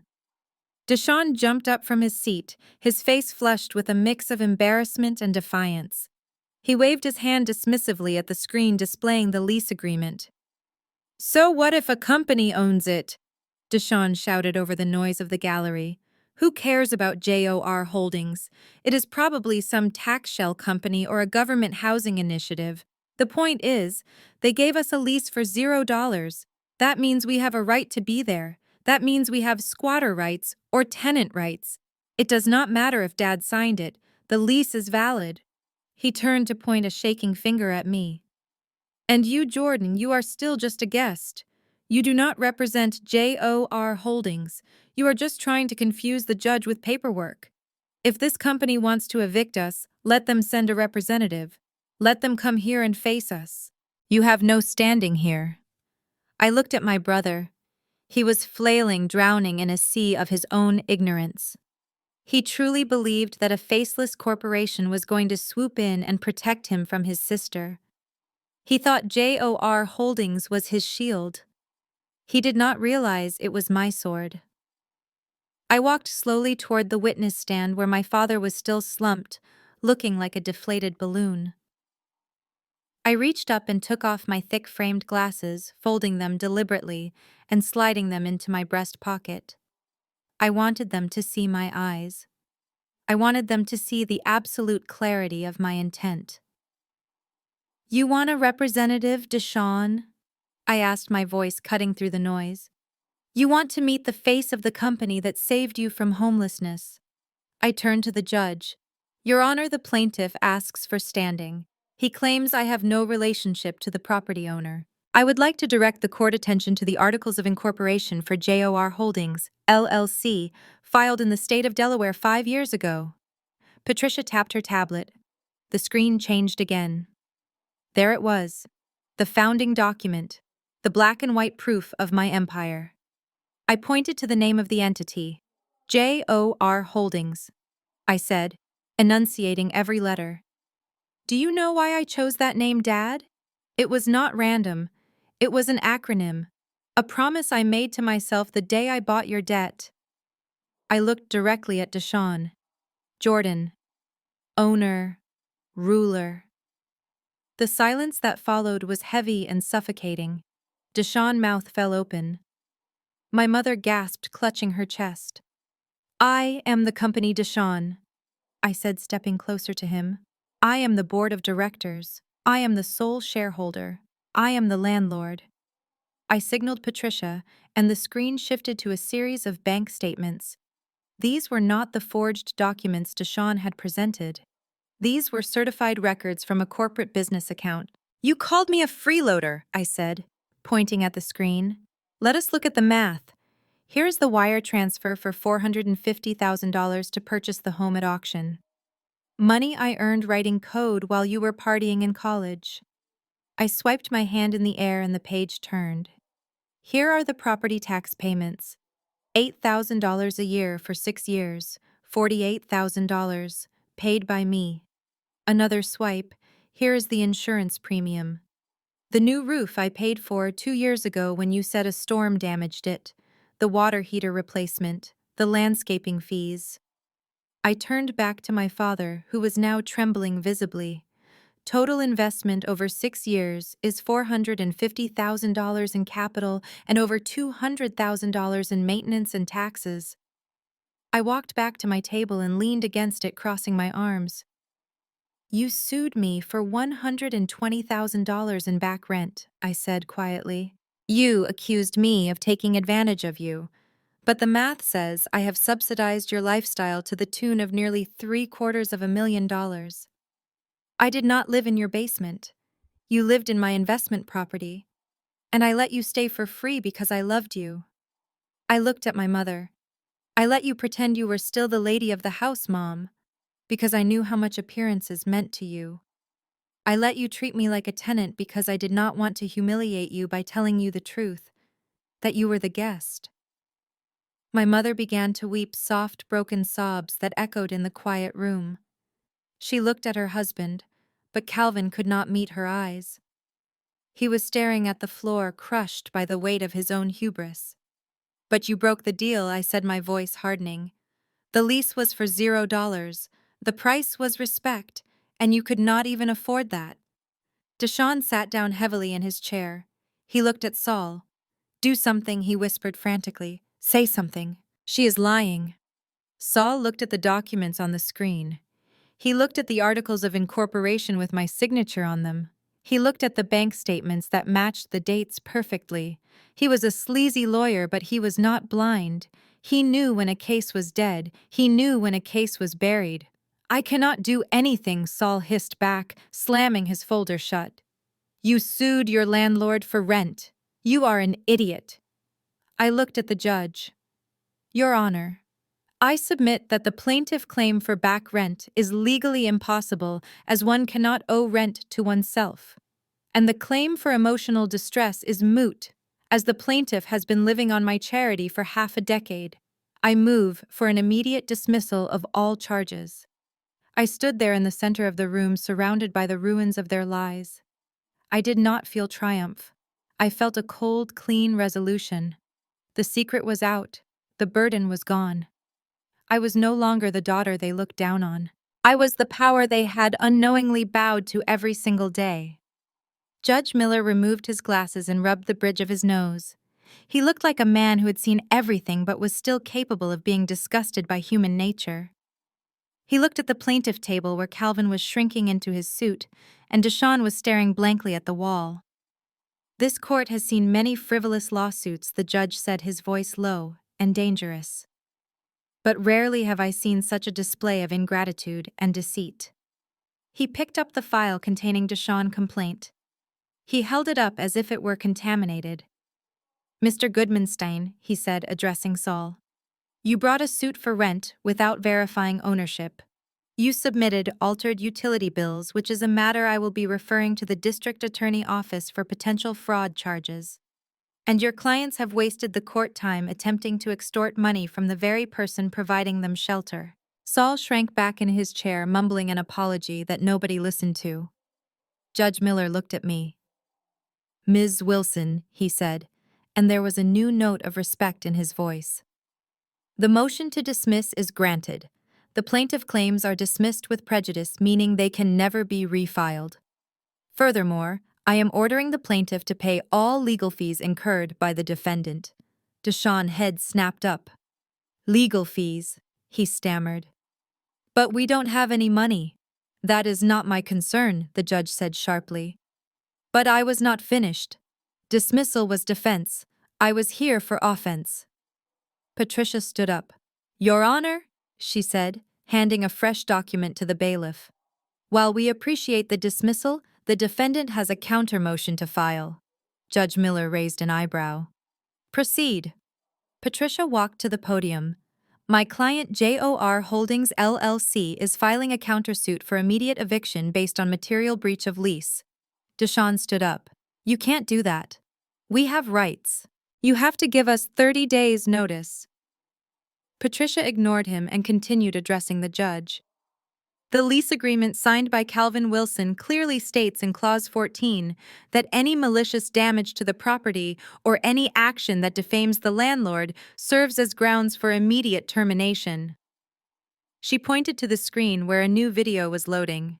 "Yesterday, the tenant Ashley Wilson kicked and destroyed a server rack valued at $45,000 located in the basement of the property.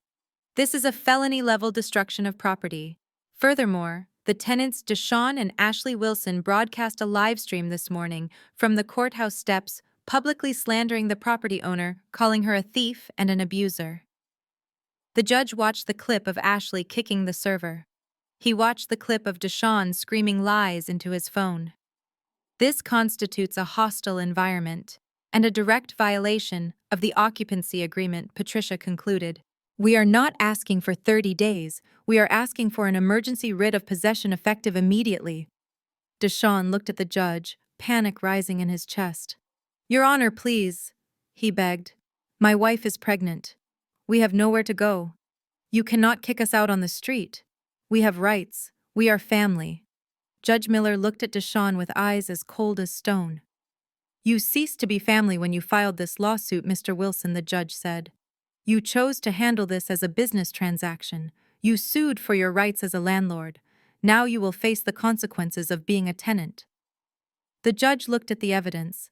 He looked at the destroyed server. He looked at the defamation. He looked at the years of free rent. "I am granting the counter-motion," the judge said, his voice ringing out like a hammer on steel. He picked up his gavel. "The lease is hereby terminated.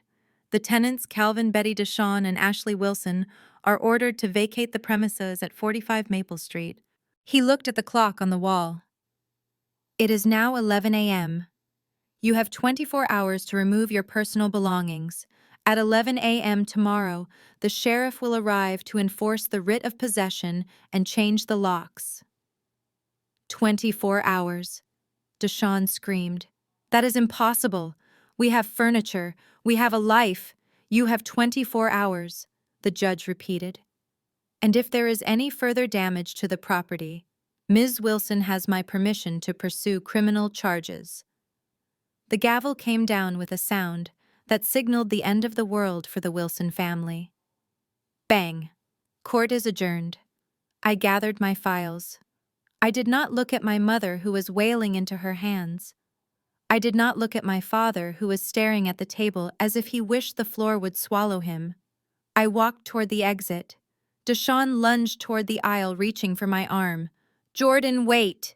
he pleaded, his eyes wild. "You can't do this. Where are we going to sleep?" I stopped and looked at him. I adjusted my sunglasses. "I hear the motel on the highway has vacancies," I said calmly. "And Deshawn." He looked at me with a glimmer of hope. "Do not forget to take your trash bags," I said. "You are going to need them." I pushed open the heavy doors and walked out into the sunlight, leaving them in the darkness they had created for themselves. The clock was ticking, and for the first time in their lives, they were on my time. The gavel had barely settled before the reality of the verdict crashed down on the Wilson family. The sound of the judge dismissing their case and granting my eviction order seemed to suck the oxygen right out of the room. For a moment, nobody moved. My father sat frozen, staring at the table where the eviction notice lay like a death warrant. Deshaun was blinking rapidly, his mouth opening and closing like a fish out of water. Then the dam broke. My mother Betty, who just minutes ago had been sitting with her chin held high, posing as the aggrieved matriarch, suddenly let out a wail that echoed off the wood-paneled walls. She scrambled out of her chair, moving faster than I had seen her move in years. She didn't run to her husband for comfort. She didn't run to her son. She ran straight to me. She threw herself at me, grabbing my arm with a grip that was surprisingly strong. Her face, which had been perfectly powdered for her court appearance, was now a mask of melting mascara and terror. "Jordan, baby, please," she sobbed, her voice high and frantic. "You can't do this. You can't listen to that judge. We are your parents. We raised you. We prayed for you." I looked down at her hand, clutching the sleeve of my $3,000 suit. I didn't pull away immediately. I just let her hold on to me, feeling the tremors shaking her body. It wasn't the shaking of remorse. It was the shaking of a parasite realizing its host was detaching. "Mom," I said, my voice calm and void of any warmth. "You just sat there and watched your lawyer accuse me of emotional abuse. You let him say I was a burden." I didn't know, she screamed, dropping to her knees right there on the dirty courthouse floor. She actually hugged my legs, ignoring the bailiff who was stepping forward to intervene. "I didn't know about the house, Jordan. I thought your father was handling it. I thought he owned it. If I had known it was you. If I had known you were the one saving us." I looked over her head at my father. He was still sitting at the table, his head in his hands. He knew she was lying. We all knew. She might not have known the specifics of the LLC, but she knew the money didn't come from Dad. She knew they hadn't paid a mortgage in years. She just chose not to ask questions because the answers would have bruised her ego. "If you had known," I repeated, looking down at her, "you would have treated me better? Is that it? My worth is only tied to my utility." No, that's not what I mean," she cried, burying her face in my trousers. "We are family. You can't throw your elderly parents out on the street. What will the church say? What will the neighbors say?" Even in her moment of absolute desperation, she was worried about the neighbors, not her relationship with me, not the lies, the optics. I gently but firmly unpeeled her fingers from my leg and stepped back. "The neighbors already know, Mom," I said. "Deshaun made sure of that with his live stream." Speaking of Deshaun, he was currently trying to pull Ashley up from the bench, but she shook him off. Ashley, who had spent the last week painting me as a villain on social media, was undergoing a miraculous transformation. The sneer was gone.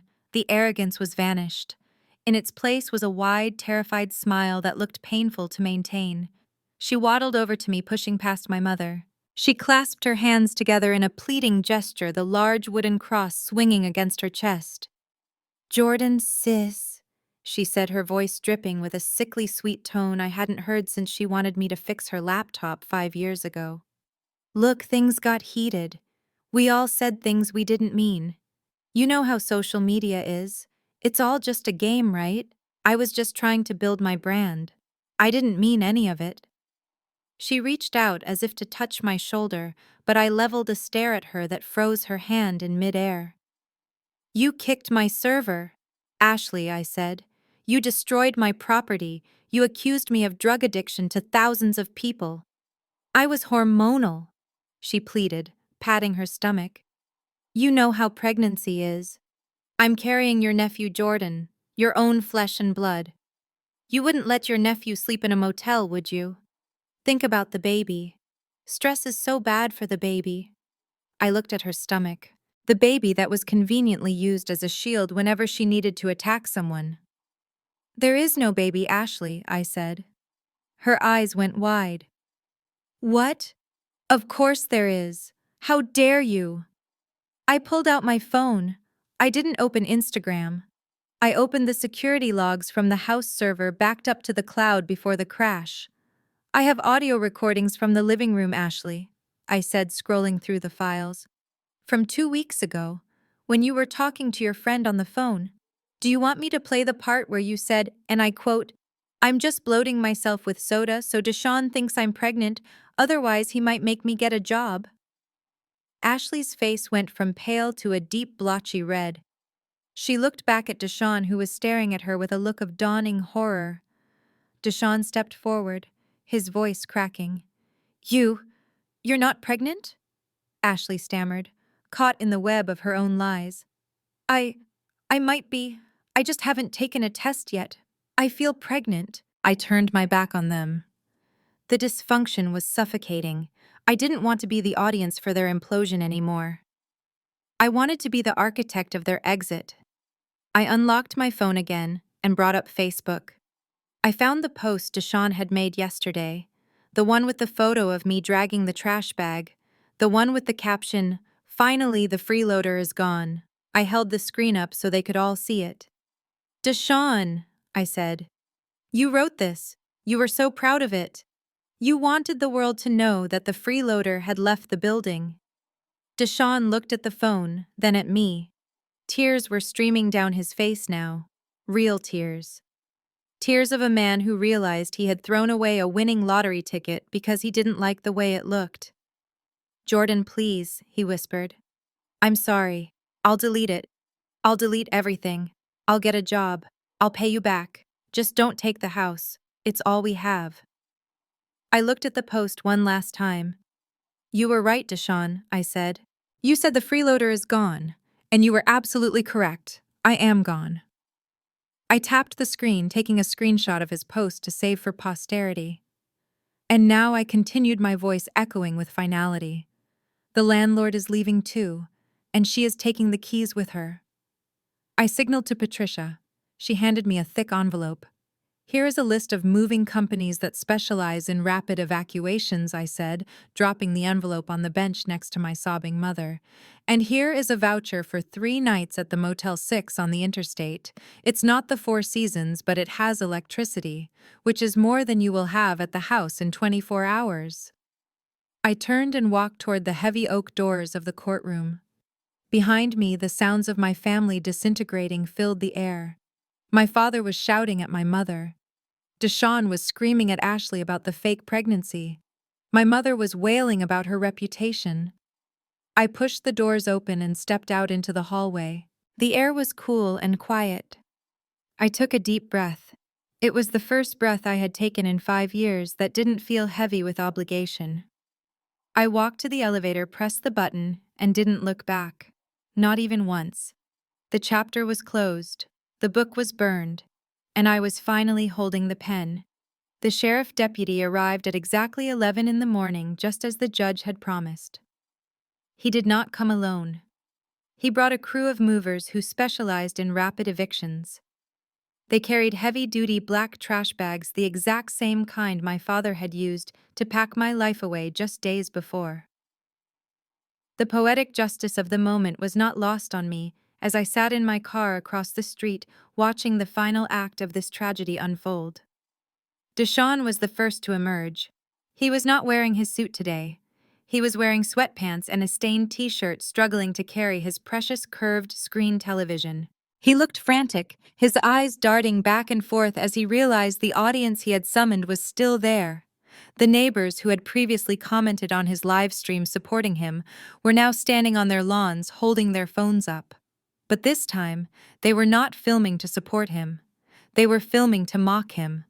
I could see the flashes of their cameras capturing his humiliation in high definition. Ashley came out next, screaming at the movers who were tossing her designer clothes into the black bags without a care for the labels. She was trying to carry 3 boxes at once, her face a mask of panic. In her haste, she tripped over a crack in the driveway. The boxes flew from her hands and crashed onto the pavement. One of the boxes split open. It was not filled with baby clothes. It was not filled with diapers. It was filled with boxes of tampons and a bottle of wine. The crowd went silent. Deshaun, who had just managed to lean his television against the mailbox, froze. He looked at the tampons scattered across the driveway. He looked at Ashley, who was scrambling to cover them up, her face turning a deep shade of crimson. "You are not pregnant," Deshaun whispered, his voice carrying in the sudden silence. Ashley tried to stammer an excuse. "It is for after the birth," she lied, but nobody believed her. "You lied to me," Deshaun screamed, his voice cracking with betrayal. "You let me sue my sister for a baby that does not exist. You let me destroy my family for a lie." He lunged at her, not to hurt her, but to push her away from him. The neighbors laughed. The cameras zoomed in. The narrative of the golden couple had collapsed completely, leaving only two liars standing amidst piles of garbage bags. I watched as the sheriff stepped in to separate them, telling them to take their dispute off the property. They looked like strangers to me now, just actors in a play that had gone horribly wrong. 6 months have passed since the house on Maple Street was emptied and sold. I did not keep it. I sold it to a nice young couple who had no idea about the drama that had soaked into the walls. I used the money to fund a scholarship program for underprivileged girls in tech.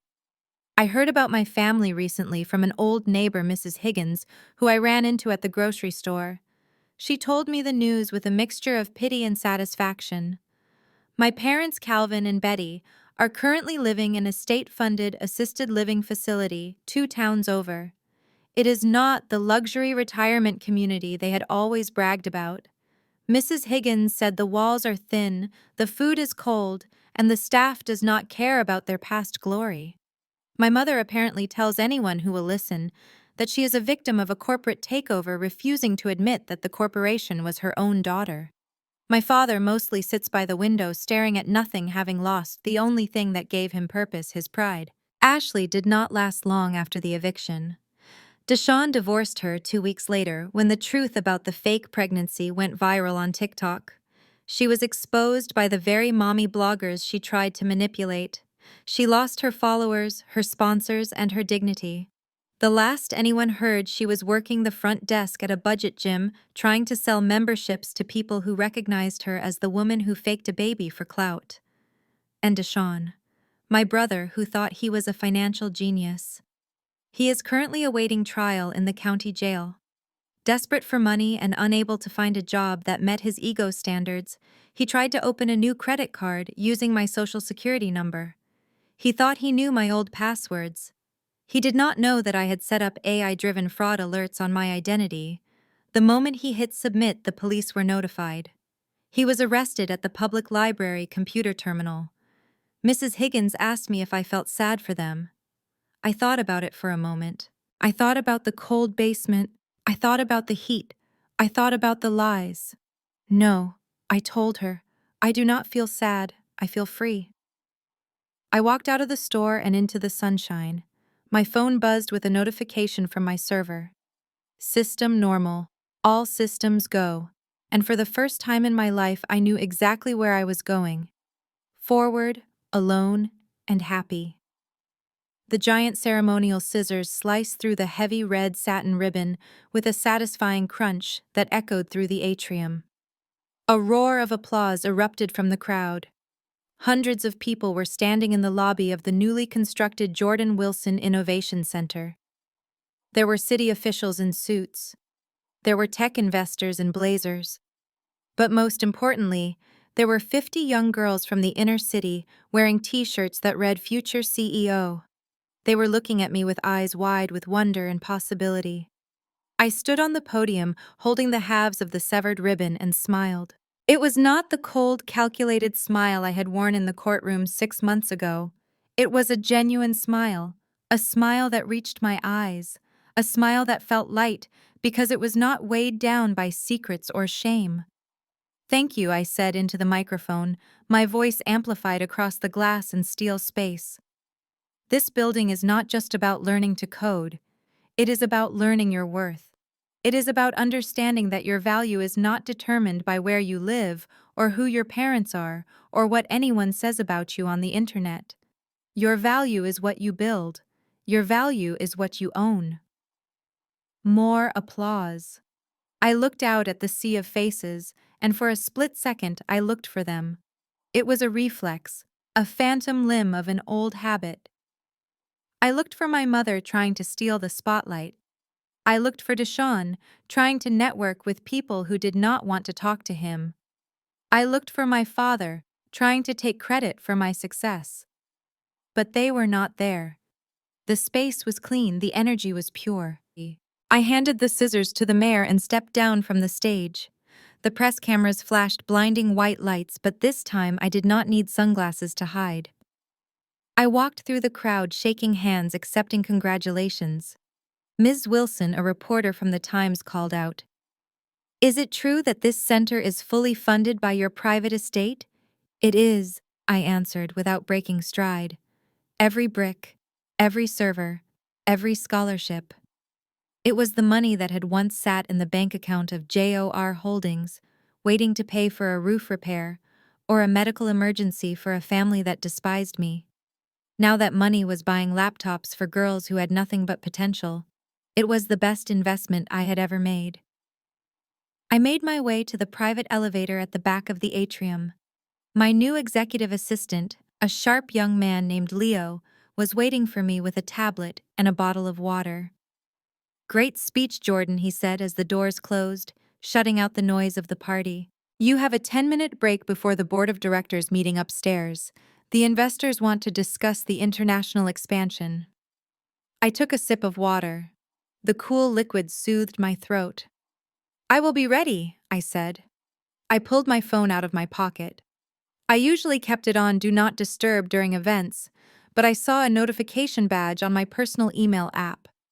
It was an account I rarely checked anymore, one I kept active only for legal notifications regarding the sale of the house. But this email was not from a lawyer. It was not from a bank. The sender name was Calvin Wilson. The subject line was just 2 words: "Please read."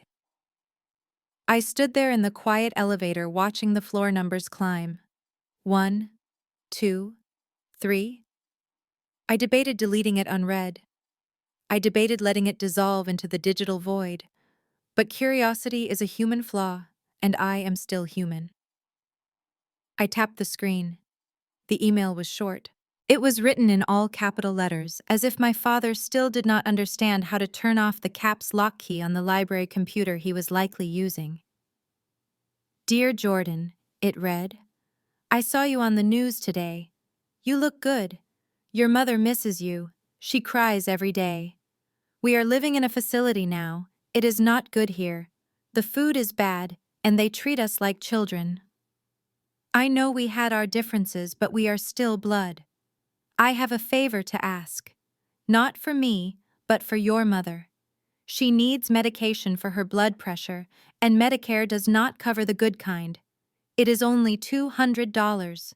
Please, Jordan. I am sorry for everything. Just send a little help. Love, Dad." I stared at the words. Love, Dad. He ended with love.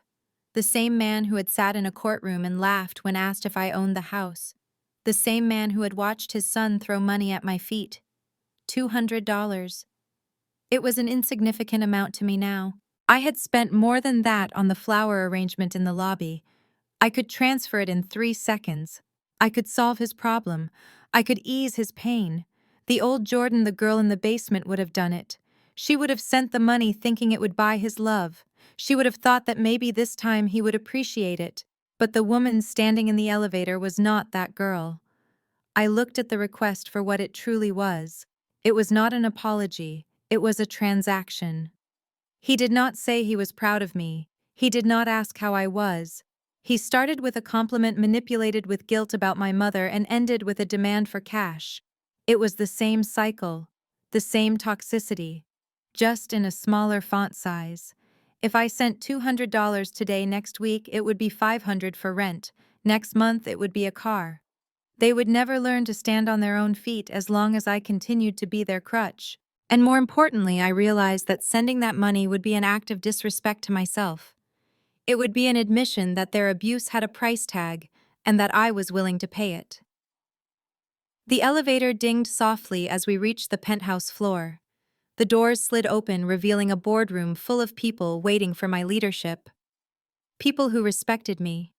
People who listened when I spoke. Leo looked at me. "Is everything okay, Jordan?" I looked at the phone screen one last time. I did not feel anger. I did not feel sadness. I felt nothing. It was the indifference of a stranger reading a spam message about a prince in a foreign country needing a wire transfer. I moved my thumb to the bottom of the screen. I did not hit reply. I did not hit delete. I pressed the button marked Report Spam. The email vanished into the junk folder where it belonged, buried alongside advertisements for cheap pills and fake prizes. Then I went a step further. I opened the settings and selected Block Sender Domain. It was the final brick in the wall I had built around my peace. I slipped the phone back into my pocket. "Everything is perfect, Leo," I said, stepping out of the elevator. I walked into the boardroom. The chatter stopped. 12 heads turned toward me. They were not looking at a scapegoat. They were not looking at a failure. They were looking at the CEO. "Shall we begin?" I asked, taking my seat at the head of the table. "We have an empire to build. Blood does not define family. Biology is just a biological accident. True family is built on a foundation of mutual respect, support, and love. When that foundation is cracked by abuse and exploitation, no amount of money or guilt can repair it. We are taught that we must carry our family on our backs, no matter how heavy the burden becomes. But there comes a moment when you realize that the weight is crushing your soul. Putting yourself first is not selfishness, it is survival. When the respect dies, the relationship dies with it. And the most powerful thing you can do is bury it, mourn it, and walk away into a future that belongs entirely to you. This story serves as a powerful reminder that toxic loyalty is the most expensive debt you will ever pay. Jordan Journey teaches us that you cannot buy love from people who are committed to misunderstanding you. Her family saw her as a resource, not a person, and the moment she cut off the supply, they revealed their true nature. The lesson is clear. We teach people how to treat us. By accepting the bare minimum, we invite abuse. But by setting boundaries and enforcing them with consequences, we reclaim our power. Financial independence is the ultimate shield against manipulation. Jordan did not just get revenge, she got freedom. And freedom is the sweetest revenge of all. If this story resonated with you, hit the like button and subscribe to hear more stories about reclaiming your power. Have you ever had to block a family member to save your mental health? Let me know your story in the comments below. Remember, you are the CEO of your own life. Do not let anyone else sit in your chair.